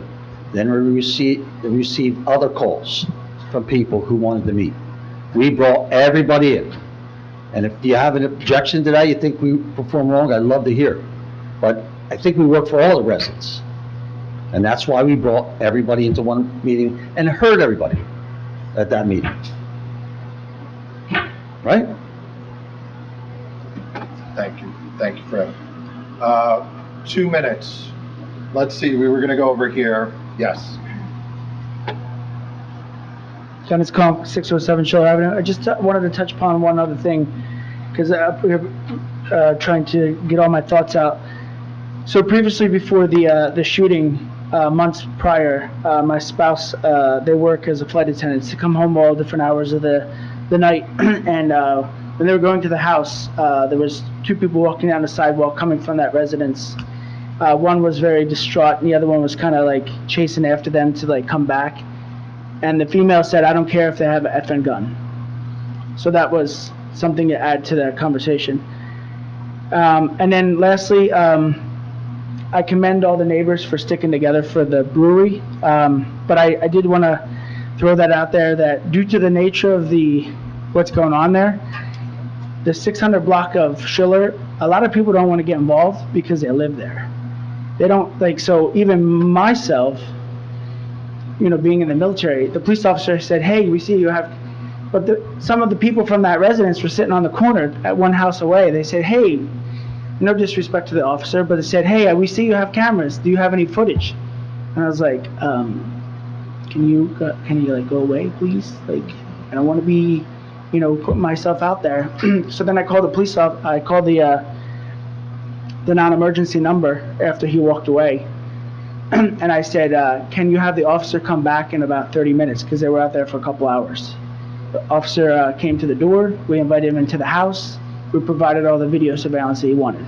So a lot of the neighbors, they don't want to because they live there. They don't want their house vandalized. They don't want their cars vandalized. So had it been something else, like, the Brent Iron Brewery, maybe we'd have the entire block here to represent. But when you say shooting up a house, a lot of people, they don't want to get involved. They're afraid. I've talked to other residents, but they're concerned for the safety of their spouse, their kids, their property, their cars. They don't want anything vandalized. So that's why we don't have the ginormous presence. Dave, myself, and his wife and my neighbor, we were brave enough to come here, speak on it, because, hopefully the action. We appreciate everything you do. I would not want to be in your shoes, and I commend you for being up here because this is a situation that I know you guys, I feel confident that you're going to do something about it, but this is just one more thing on your plate. So I respect that, and thank you for your time. Thank you. I just want to reassure you, we take this matter very seriously. It doesn't matter if there had been one of you who came out and reported what you reported tonight, we would be taking it just as seriously. Sure. This is an extremely serious matter. This is a serious matter. It is, yeah. They're all serious matters. Sure. And when you live in a neighborhood, your quality of life is being disrupted, it's a serious matter. But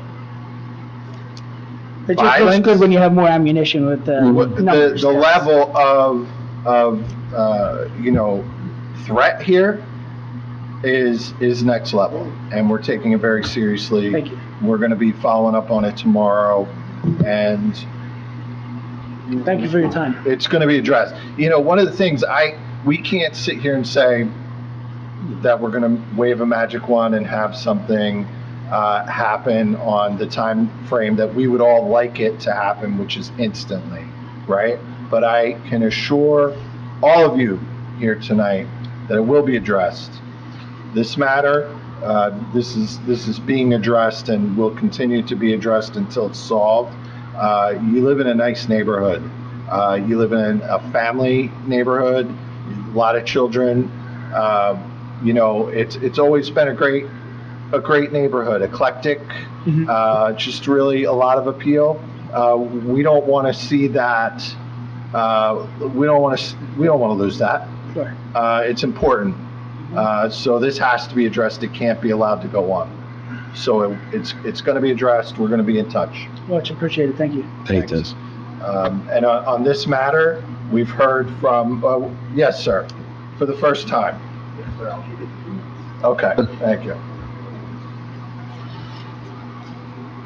Yeah, hi, David Sass. I'm also one of the owners of Bent Iron Brewing, 70 Extonville. Just wanted to bring up a couple quick points in 2 minutes. Apologies for not signing in when we came in. There's nothing nefarious. We came in the back door, didn't want to interrupt the Pledge of Allegiance. No requirement to sign in. Yeah. Okay. One point I want to make, we did go to the Ewing, to the Ag Board yesterday, and apologies if our message didn't come across as intended. We were trying to show that we were good neighbors and realize that screening and trees and fences don't address a noise issue, but we did do all those out of our pocket, and we realized being a good neighbor is important.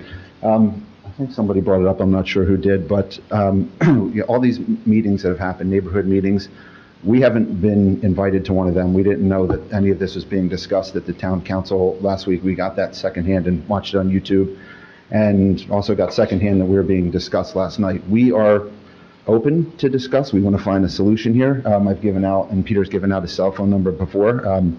I was just about to give it out here, but I think this goes on YouTube, so I'm not going to do that. But I'm happy to stay after. And anyone that wants to have my cell phone number, we've got to figure out a way to get everybody to talk. That was the point of the message last night, not that bushes and trees and everything address the issues there, but we're willing and we want to be good neighbors and work with the neighbors. got to figure out a way to communicate. We would have loved to known if this was happening beforehand. We actually do have a lot of support in the neighborhood. If we had time and knew this is coming, well, maybe we probably would have brought support, but, there is a flip side to this too. But I guess my real point is, we're looking for a way to communicate. Again, I want to make sure that that's crystal clear to everybody here if it wasn't last night. I'll hang around, Pete will hang around after. You want to exchange cell phone numbers, figure out a place to meet, whatever works. And thank you for your time. So, David, thank you for being here. I'm hopeful that this can be worked out. We have the parties here. Everybody has been listening to one another, and I'm hopeful that there quickly can come to a resolution, right? Because we do have an extraordinary number of your neighbors who come out, and those are a percentage of the folks actually, as one of your neighbors pointed out, a lot of people don't have the wherewithal to come to a council meeting on a weeknight, right, to be sitting here at 8:15, talking about these matters, right? So we have a lot of folks who have taken the time to come out. I'm hopeful that you can all come together and work this out. I will say it's not the first time we've had sound issues in the township. We had a ball field that installed a Yankee Stadium-sized sound system, and that had to be addressed. And eventually we got to a point where the kids could have their walk-on music, right? The parents could enjoy it, and the players could enjoy it without neighbors a mile away being subjected to it, right? So hopefully we can get to a point where your patrons, your customers are able to enjoy music without your neighbors being subjected to it. So that's my hope, is that everybody can get together, we can figure this out, because then we don't have to get in the middle of it. So thank you for being here. Thank you for being willing to have this dialogue. We share that same hope and think there's a way to work things out. Okay. You've already been up twice, so you don't get to come up a third time. I think Mr. We're asking you to get involved with it. That's what I'm saying. We need help. All right, listen, guys, you can't be talking. We're gonna hear from your neighbor, and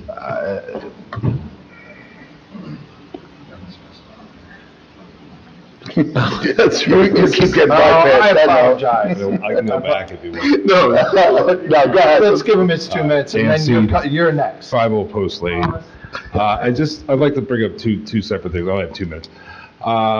You folks are homeowners, I would assume, okay? Probably you own your own homes. You have thoughts of selling those homes at some point, right? Right? Or at least passing them along. I mean, I'm asking you. Yeah, sure. Okay, so you're familiar with like open houses, right? When are open houses? Wednesdays? Weekends. Tuesday nights? No, they're Saturdays, they're Sundays. Sundays. How can I assure that I can have an open house to sell my property without there being St. Greg's Carnival next to it or Woodstock next to it? I just want to know these kind of things. Like longevity is part of this. These are legacy homes with legacy families. We want to pass this on, or we want to get out and get as much as we deserve. And I feel like this situation is going to put a hindrance on that. So is there any way that we can maybe think about the longevity? Also, what happens with this brewery in 10 years? What happens with it in 20 years? Their expansion is limited. They can't expand their canning on their property. They don't have any more farm to keep growing on. So there's a possibility that this might have a lifespan. This may not be Yingling. Okay, there could be like an end to this where beer isn't popular or whatever. We can't afford to buy it anymore. Who knows what could happen? What happens to the disabled neighborhood now that we have this defunct brewery behind it in time? Okay, that's one point. The second part is, I don't know Mr. Dumont. I've met him at this meeting for the first time. I have 2 takeaways from that meeting. One, he gave a very emotional, personal testimonial about Mr. Britton. He said Peter Britton is a good man. Must have said it 10 times. We didn't ask. I don't doubt him, but I don't know why he was so animate to tell us that. The second thing is, and I think one of you brought this up at the last council meeting, was that when we talked about the sound, somebody said wall. Somebody said we should put up a sound wall. It was like, without even thinking, it kind of just got muttered out of somebody's mouth on the council. Mr. Dumont, whose background I have no idea, was adamant that we don't want that. We don't want to put up a wall. We don't want to partition. We don't want to block the sound. Now, the brewery has been good enough to plant their own plants, push the dirt up, build a berm. So let's have the township put a wall on the other side of all that growth so the brewery doesn't have anything change from their aesthetics, and we don't have so much exposure to them. Think about it. Thank you. Mr. Snook, is it Mr. Snook? That's correct. Please. I heard tonight for the first time that Ben Iron accepted responsibility for that concert. I wish I had heard it before. I've had a lot of problems with communication with the township. I think that decision was, excuse me? With the township? With the township. A lot of problems. Okay. Okay. After our September 18th meeting. Okay. So one of the things that bothered me, I watched last time's video, and one of my neighbors who said that his son is on the spectrum and that it was so bad that he had to take his son from the premises. If that is not a health and safety concern that strikes within each one of you, then I think we got a problem. I think it's very sad that someone would have to remove their child from a premises because of an outside interference. So just think about it. Are you, and I don't mean to be argumentative, but are you under the impression that we're not concerned about your issue? Not at all. Are you under the impression that we don't intend to act if Not at all. necessary? Thank Not you. at all. Okay. I just want to make sure. No, Based on some of what I'm hearing here in the later. No, not at all. And I think, let's go to the next point. Yesterday, I did a little research. I feel like it's a part-time job for me now. I'm retired 17 years, and I feel like I got a part-time job now, okay? I was looking for regulations, and that was when I found that regulation that I quoted when I first got up here. And it says that DEP is responsible for monitoring noise. But on a call to DEP, I had a return call from a lovely woman, very conscientious lady, who told me that they contract with the county Department of Health to monitor noise complaints. You're off the hook. You're off the hook. The county's responsible for it. They have a contract with DEP to monitor sound complaints. Why didn't anybody know that? Last night, the county didn't know it. So I'm kind of shocked about that. So all I'm asking is, I think the real thrust of it, and I think Mr. Whalen, and I thank you very much, hit the nail on the head, is common sense. Because if the limit is 60, and you in your homes take a stereo system and set it for 59, and put it in the center of your street at 8 o'clock at night while it's dark out right now, I don't think your neighbors will be happy. I think the township will get a lot of calls, all right? So we're looking for not 3 decibels, not 2 decibels, not 5 decibels from the limit. We're talking about common sense. Mr. Snook, Yes, sir. I just want to ask you a quick question, because, our last council meeting, we had neighbors speak. Some of the same neighbors came this meeting. Yes. And you're just one of the residents here. Yes. Was this something that was building up throughout the summer into September, and then the September 13th date hit, and that concert just was the breaking point? Is that what I'm hearing from? Yeah. Oh, it was bad. And I wish there had been some admission of culpability initially. I really do, because as I said to you before, it was a public relations nightmare. It really was for them. And, you know, we're talking about these sound levels, and people are talking about, I go out in my backyard, there's 12 pages of regulations on calibrating sound devices. If this has to get into a legal process, everybody's going to be challenging, well, what kind did you use? What time did you calibrate it? Did you do it every hour like you're supposed to? Did you put up a windscreen? Because that's what lawyers do. They try to undermine the evidence, and that can go both ways. You know, so we really need to avoid this and use, as Mr. Whalen said, common sense. All of, you know. That's also why I'm hoping that the parties here, the neighbors, can get together. It's not that we're not here to be involved. That's not what I'm saying. What I'm saying is I'm hoping that everyone involved here can come together and use common sense and solve this problem. I It's a really noise appreciate problem. that. It should be able to be solved relatively quickly. This shouldn't have to be an ongoing issue that we're still talking about in a month or 2 months. This is an issue that should be able to be solved relatively quickly. So my hope is everyone will come together and solve it, and that we don't have to get in Intervene. the middle and take action. That's Absolutely. my hope. I hope, that's great. You've never seen me before. I've never been to council. Thank you. Thank you. Thank you. My last report. Director Dumas. I will not live in a town where we allow sound barriers 20-foot high between disputing neighbors or businesses. That was not a good look. That's not what our town needs to be of. I stand firm in that statement. Mr. Snook talked about communication with the town. On September 23rd, he writes to me, did Peter Britton acknowledge that it was poor judgment to have the performance at the brewery? Does he have any intention of apologizing to demonstrate his previously stated goodwill to his neighbors? Mr. Britton did apologize to me. Mr. Snook asked me if he did. I am not going to divulge my conversations with any one individual. The reason I wanted Peter Britton to come up so he could say what he said tonight is what he said to me. All right? And I told you we've monitored every situation. Not one township employee who has been out there on weekends or night has been compensated for their time. Not one. They've all done it on their own, to going out there to accommodate and make sure we could get control of the situation. Not one. And Mrs. Monzo will tell me that I violated several collective bargaining agreements by asking people to do that. All right?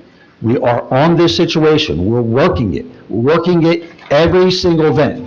We have their schedule. We have people going out there. We're doing it. All right? Fred, I appreciate everything you're saying.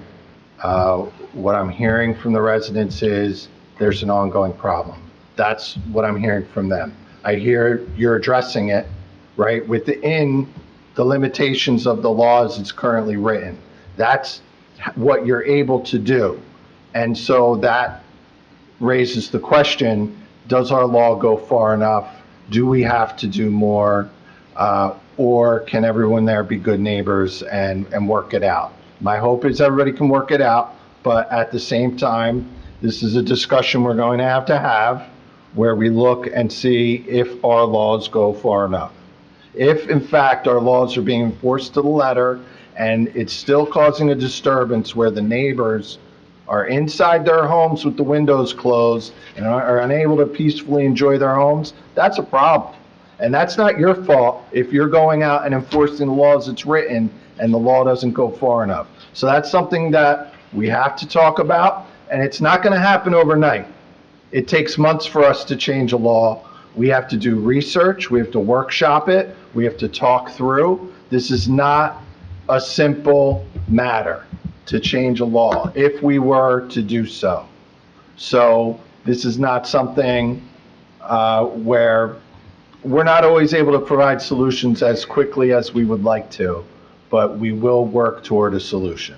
And I understand, Fred, that you and your staff are also working toward a solution within the constraints that you have, which is the laws as they're currently written. My third point is this, and the neighbors know this, I shared this all with them.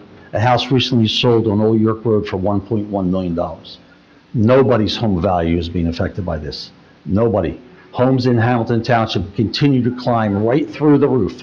And that 1.1 million, when the next house comes up to it, that'll be 1.2 million. It continues to go.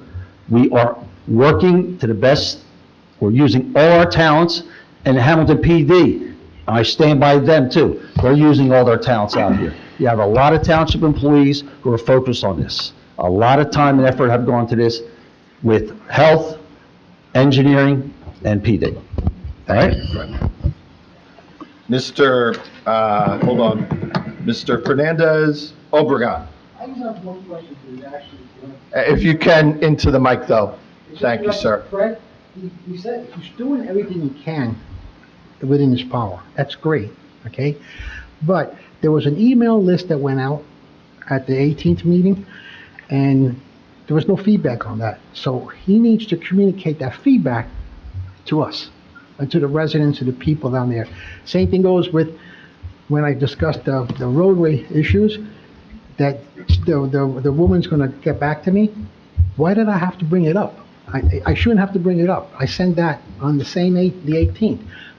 And then if they had an evaluation and everything, I should have done some feedback. So I think feedback is important to make sure that what he's saying he's doing, we know what he's doing. And that way, kind of like tones everybody down. And that's what's missing here. Okay? Thank you. 2 minutes. Dave Maldonado, 638 Sugar Avenue again.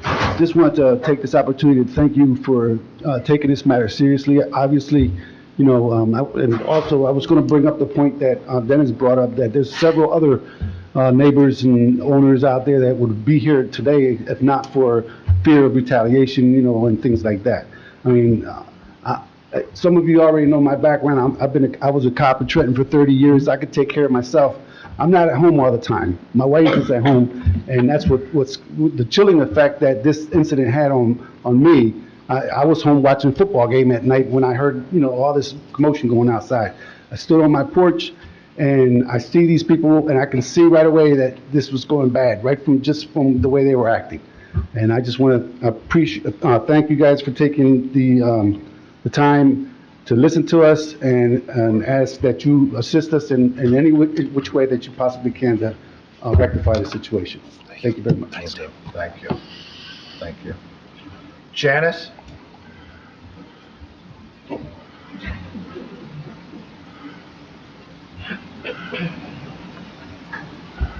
I love these tall people. Janice Glonick, 432 Trinity Avenue, Cornell Heights. It sounds like things might be workable, which I sincerely hope they are.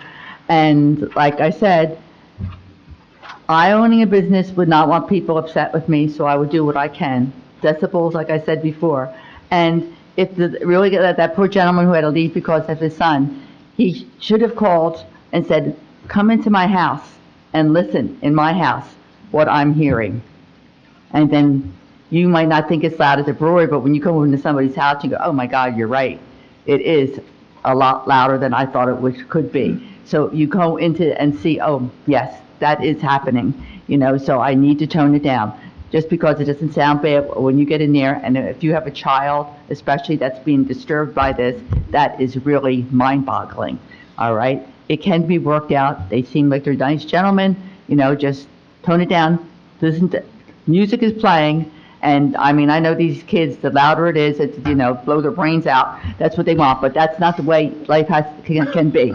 You know, you have to calm it down. You know, if you want loud music, go home and listen to it. Blow your windows out. But in the neighborhood here, these people were there first. They want it quiet. The brewery can be a very good neighbor, and it would bring them, because these people would then recommend, oh, we have a really nice brewery, you can come, you know, because they keep things toned down and work together. You can do it, you know. Like I said, decibels are one thing. Getting along with your neighbor is another thing. That's the most important thing. And do unto others as you'd have them do unto you. I would not want to do something to offend somebody. So if I'm doing something that upsets you, I would definitely stop it so that we all can be happy. And these poor people, they have earned their wings. They need to make sure that situation is taken care of really quickly, because that is life-threatening.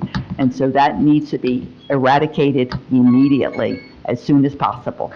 Thank you. Who, yes. I just want to reiterate, like Dave said, Cliff Van Leitner, 639 Schiller. I just want to reiterate, like Dave said, about property value. You know, that's one of our concerns too. You know, when you start to have these types of disturbances in the neighborhood, it brings down property value. And I've been there 22 years. And when you start considering, should I sell? I mean, that was never my intention. My son, who lives in Florida, he's like, Mom, do not sell. I want the house, you know? So those are one of our concerns as well. Not just quality. I mean, quality of health obviously is priority, but secondarily, property value is important too. Thank you. Miss?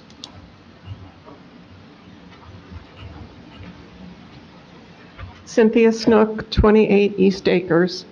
First, I'd like to address about the meeting that we had on September 18th with the Economic Development. There was the director, an assistant, a secretary, an inspection officer, and also a police officer. We talked about, I asked about minutes at the beginning of the meeting, and they said that minutes would be taken and distributed to us. An email list of every attendee was there and provided. And to date, we have no minutes. Any communications that we have had have been specific questions with vague, delayed answers, ambiguous answers, and not detailed answers. So What we was the talked date of about that meeting? September 18th. Pardon me? September 18th. September 18th September was that what meeting? Yeah. And communication since then, you know, through email. As far as I have called Bent Iron on several occasions about the music. There have been delays in responses. They have my telephone number. They can easily reach out. And this past event, that was a special occasion event, I called and told them that the music had to go down. I said, I am a gardener. I'm out in my yard. I can feel the vibration coming up through my lawn, into my legs. I cannot hear. And I invite you to come to my backyard and listen to this. And he said, well, you know, he called back 45 minutes after I placed my initial call, and happened to be a break in the music at the time. Oh, I don't hear anything. I said, I want the music turned down. It's too loud. Well, I don't hear anything. He says, I'm in a building in another part of the property. I said, you mean to tell me you have no one that you could call while you're having this event to tell them to turn down the music? And then later on, during the dinner hour, when we were trying to eat dinner on our back porch and heard the same blasting noise, we had to call the police. Is that our resort? So, How common is this occurrence?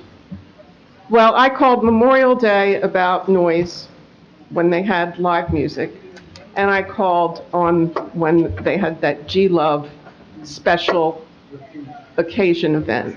And I see that on their website that they have another ticketed special occasion event or closed event or something, meet and greet at the shore in November. So I don't know if it's outside, if it's inside, what's going on. What I'm trying to convey to you is that up until now, up until tonight, there has never been outreach. There's never been outreach to me. They have my cell phone number. I invited them to my property. You know. So there's a lot of not going into this with a real good feeling. Understood. Thank you. Thank you. Mr. Britton.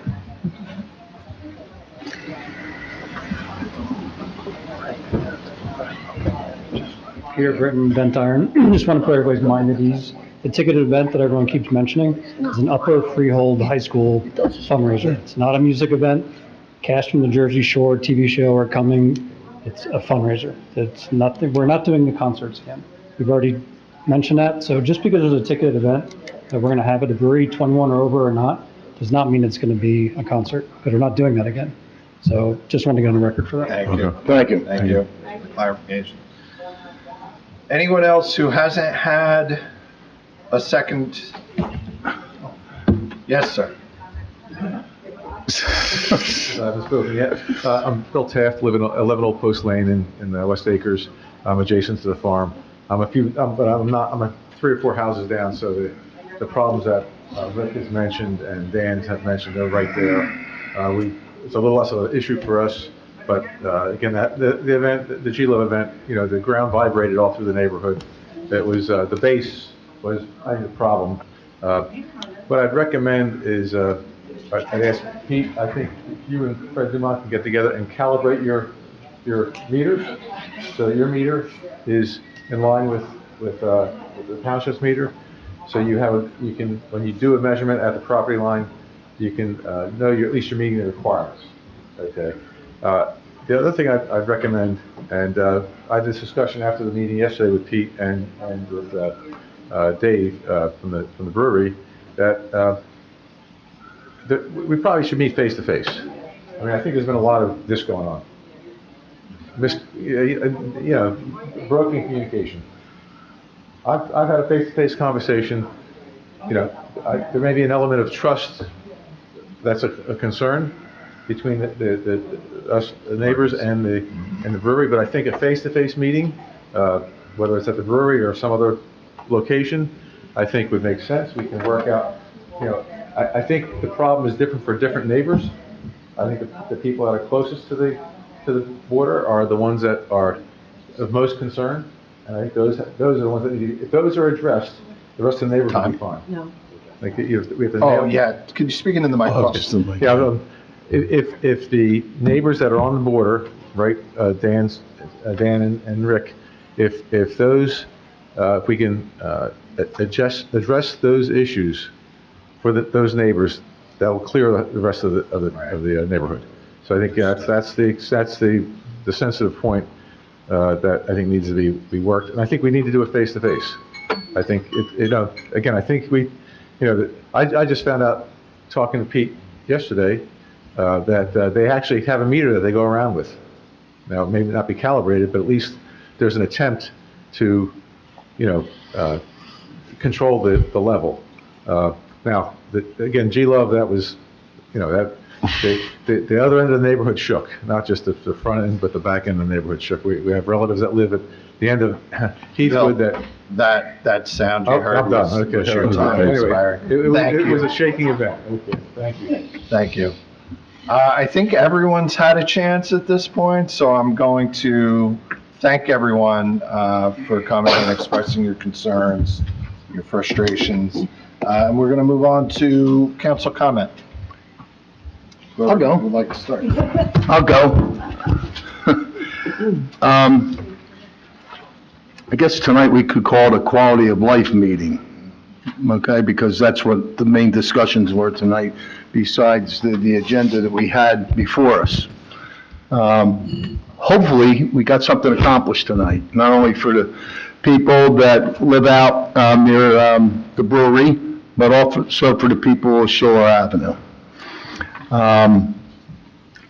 I agree with almost everything that the residents said. I listened to what the owners of the brewery said, and I'm hoping that within the next couple days that they reach out and the residents that want to go attend a meeting there can sit down and have an open discussion, a civilized open discussion, that we could come up with some type of resolution that's going to address your needs as residents for quality of life. Regarding Mr. Dumont, okay, I got to speak on Fred's behalf. You might not agree with me, and that's okay.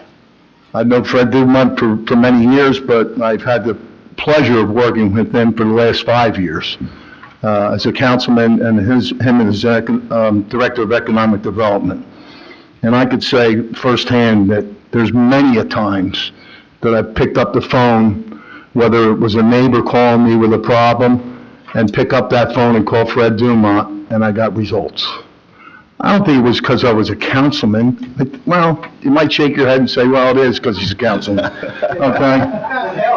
But that helps, okay, it helps. But I know him personally for many, many years, and I know the type of person he is. He's a quality guy, okay? He really is. And he has, what I would say, like he says, we are a big community. You know, Hamilton Township's a big community. It's got many issues, right? Whether it's paving the roads, whether it's quality of life issues that we're talking about tonight, picking up, whatever the case may be. I've called him on a number of occasions, sometimes just something that I might see with my own naked eye, right? I'm riding around the township, I see something, I know I could pick up the phone, but he gets back to me, gets results. Okay, and that's important to me.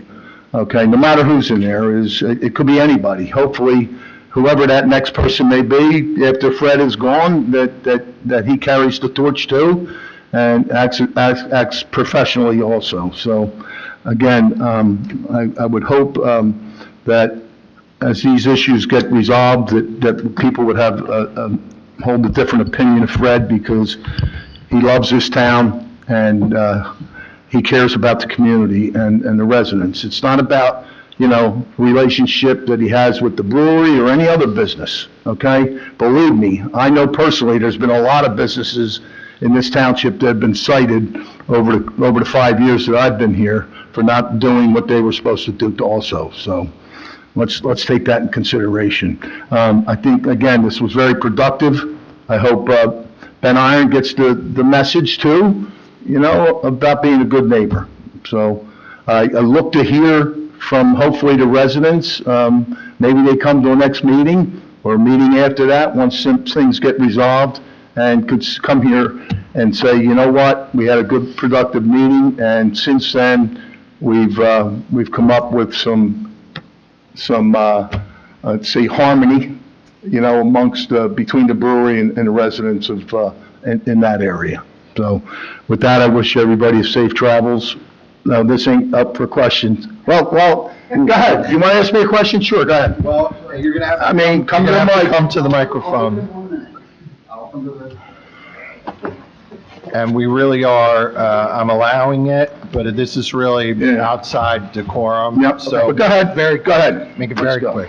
It's just about the fact that I don't understand tonight, you're speaking for Fred Dumont, and he may be a stand-up guy, but that's why I said we don't feel represented. He came here tonight and seemingly purported himself as a real estate agent, a sound engineer, telling us what type of walls. He's getting involved in the solution that we're supposed to be negotiating with people. I don't even understand why we need to be involved. Why is this involving us?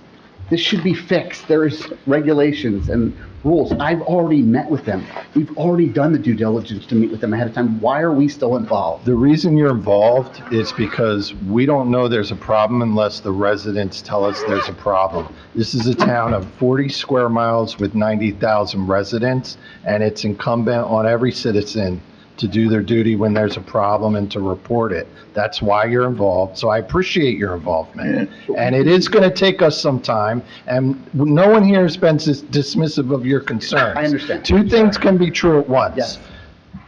You can have a legitimate concern that needs to be addressed, and Fred Dumont can be doing his job. Those two things are both true. So if you hear someone defending Fred Dumont, so be it. That's fine. I'm defending you. And so to stand here and say that no one's looking out for you or representing you is incorrect. I didn't say that. Because we don't I think feel I've been that. pretty hard on that business owner tonight. I said we don't feel that we're represented. Well, I'm sorry you don't We're feel not. that. I hope other people feel We would differently. love to get that feeling. That's All right. we want the good Fred feeling. We want the good, every feeling that something is being done for us, because right now, we wouldn't all be here if we didn't feel like we were being But I think you've heard from us tonight. I mean, we're not, it's not falling on deaf ears. You're telling us. Well, you're jumping to a conclusion that you're not, wait a minute, I got the mic. I got the mic now, okay? You're getting up insinuating that we're not gonna do nothing, and that, well, that's how I'm taking it. Maybe I'm mistaking what you're saying, okay? But I think everybody up here listened to everybody's complaints. I know I've addressed it a few times. I addressed it at the last meeting saying that's unacceptable, okay? If I lived out there, I wouldn't like it either, if I was hearing what you're saying, okay? If I lived out there and there was loud noises, all hours of nights and concert, I'd be at a meeting too complaining. Okay, that's where I'd come and complain. But to think that we're not listening to you and nothing's going to get done, well, maybe you're going to be surprised. And I hope you are, and I hope you're the first one that comes back and says, thank you. Listen, I want to thank you for coming up thanks to Chuddy's invitation, you came up, you've had your time. There's going to be no more comment from the public. We're at council comment. That's all we're going to do for the remainder of the meeting. Thank you. Thank you. You're next. So, I'm just going to reiterate some of the things that we went over tonight. I think it was a quality of life meeting. Obviously, quality of life with safety, quality of life with, our noise and our noise ordinance. I think that I'm a very optimistic person, so I think that to have our business owners here and our neighborhood in attendance, those individuals who have been dealing with this. I'm appreciative. This was the second meeting in a row you probably had to go to. I think there's a viable solution here, and if there isn't, then this body or this administration will need to take appropriate steps. But I think that I think you heard it from Chuddy. Listen, I've worked with the director many times, Fred Dumont, on a variety of different issues. I don't want what was said here to get misconstrued. I think that he's looking out for all the residents of this town, and also will quickly acted to have that meeting. We need to get you the minutes of that meeting and who was in attendance at that meeting. That's important. I think that has to get done immediately. But I think that I'm thankful that the business owners were willing to give their numbers out. You should have done it on YouTube. No, I'm joking, David. No, but I'm happy that there's at least that communication that can happen. And we'll see where it goes from here. This is the second meeting that's been brought up. So let's see if there's progress, if there's some mediation here. If there isn't, then there's other steps that may need to take place. But I think that for right now, I'm an optimistic person. I like what I heard. I didn't, obviously all the concerns were, a little bit upsetting, but, some of the give and take, and I appreciate Peter and Dave coming up here and taking some of the brunt of that tonight. So everyone have a safe trip home and a good night. Thank you. Thank you, Councilman. I'm going to be somewhat brief just so that we don't, I just want to concur with everything that Councilman Whalen said, both about this evening's discussions, your concerns being brought to us. I personally grew up surrounded by farms. So I can completely imagine what this has been like as a change of your way of life. I used to come home every day to get a carrot from the fridge, to go to the farm behind my house, feed the horse, pet the llama, and see the cows. I mean, that was my adolescence and my childhood. So I do have a lot of empathy. Don't take that we feel for you. I think Bill said it best. And that yes, there's been a lot of this going on. Communication is always key. So again, I also thank the business owners for being here so we could hear from them tonight as well. And hopefully you've had some resolve and can be able to work this out. And like Anthony said, if not, then we move to the next step. I do want to address Schiller Avenue, though. That is just absolutely unacceptable and needs to be addressed immediately. I have worked with some of those residents, as they said about the American Legion in the past, and they're very active and they're very, they care about their neighborhood, and we care about your neighborhood. So thank you for coming out and inviting us in a way into your neighborhoods to know what your life is really like every day so we can help you. So with that, again, just continue to, keep us in the loop, and anything we can do to help, we're here for you, and have a good night. Yeah, I just will, I do want to thank all the residents for coming out. It is important that we hear your concerns. It does give us a better understanding of the issues. And, you know, I think that we have a course of action for the Ben Iron Brewery and the neighborhood adjacent to that. And I'm hopeful that it can be resolved between the neighbors there. However, I'm going to be talking tomorrow with our business administrator. I'm going to be talking tomorrow with our township attorney about what actions we may need to take if it cannot be resolved among the neighbors. So I'm hopeful, but I'm also going to start working on the next step because, again, this is a sound issue. It's not something that should drag out forever. And it's great if in a month we hear that there's not as much sound, but I want to know that next July there's also continues to be a satisfactory quality of life in the neighborhood. So this is, again, something that is going to be ongoing. I'm hoping to keep in touch with some of the folks from the neighborhood and with the owners of the brewery, and we'll keep this discussion going and, you know, come to a resolution that's satisfactory for everyone. And otherwise, thank you again, everyone, for coming out. This meeting is adjourned.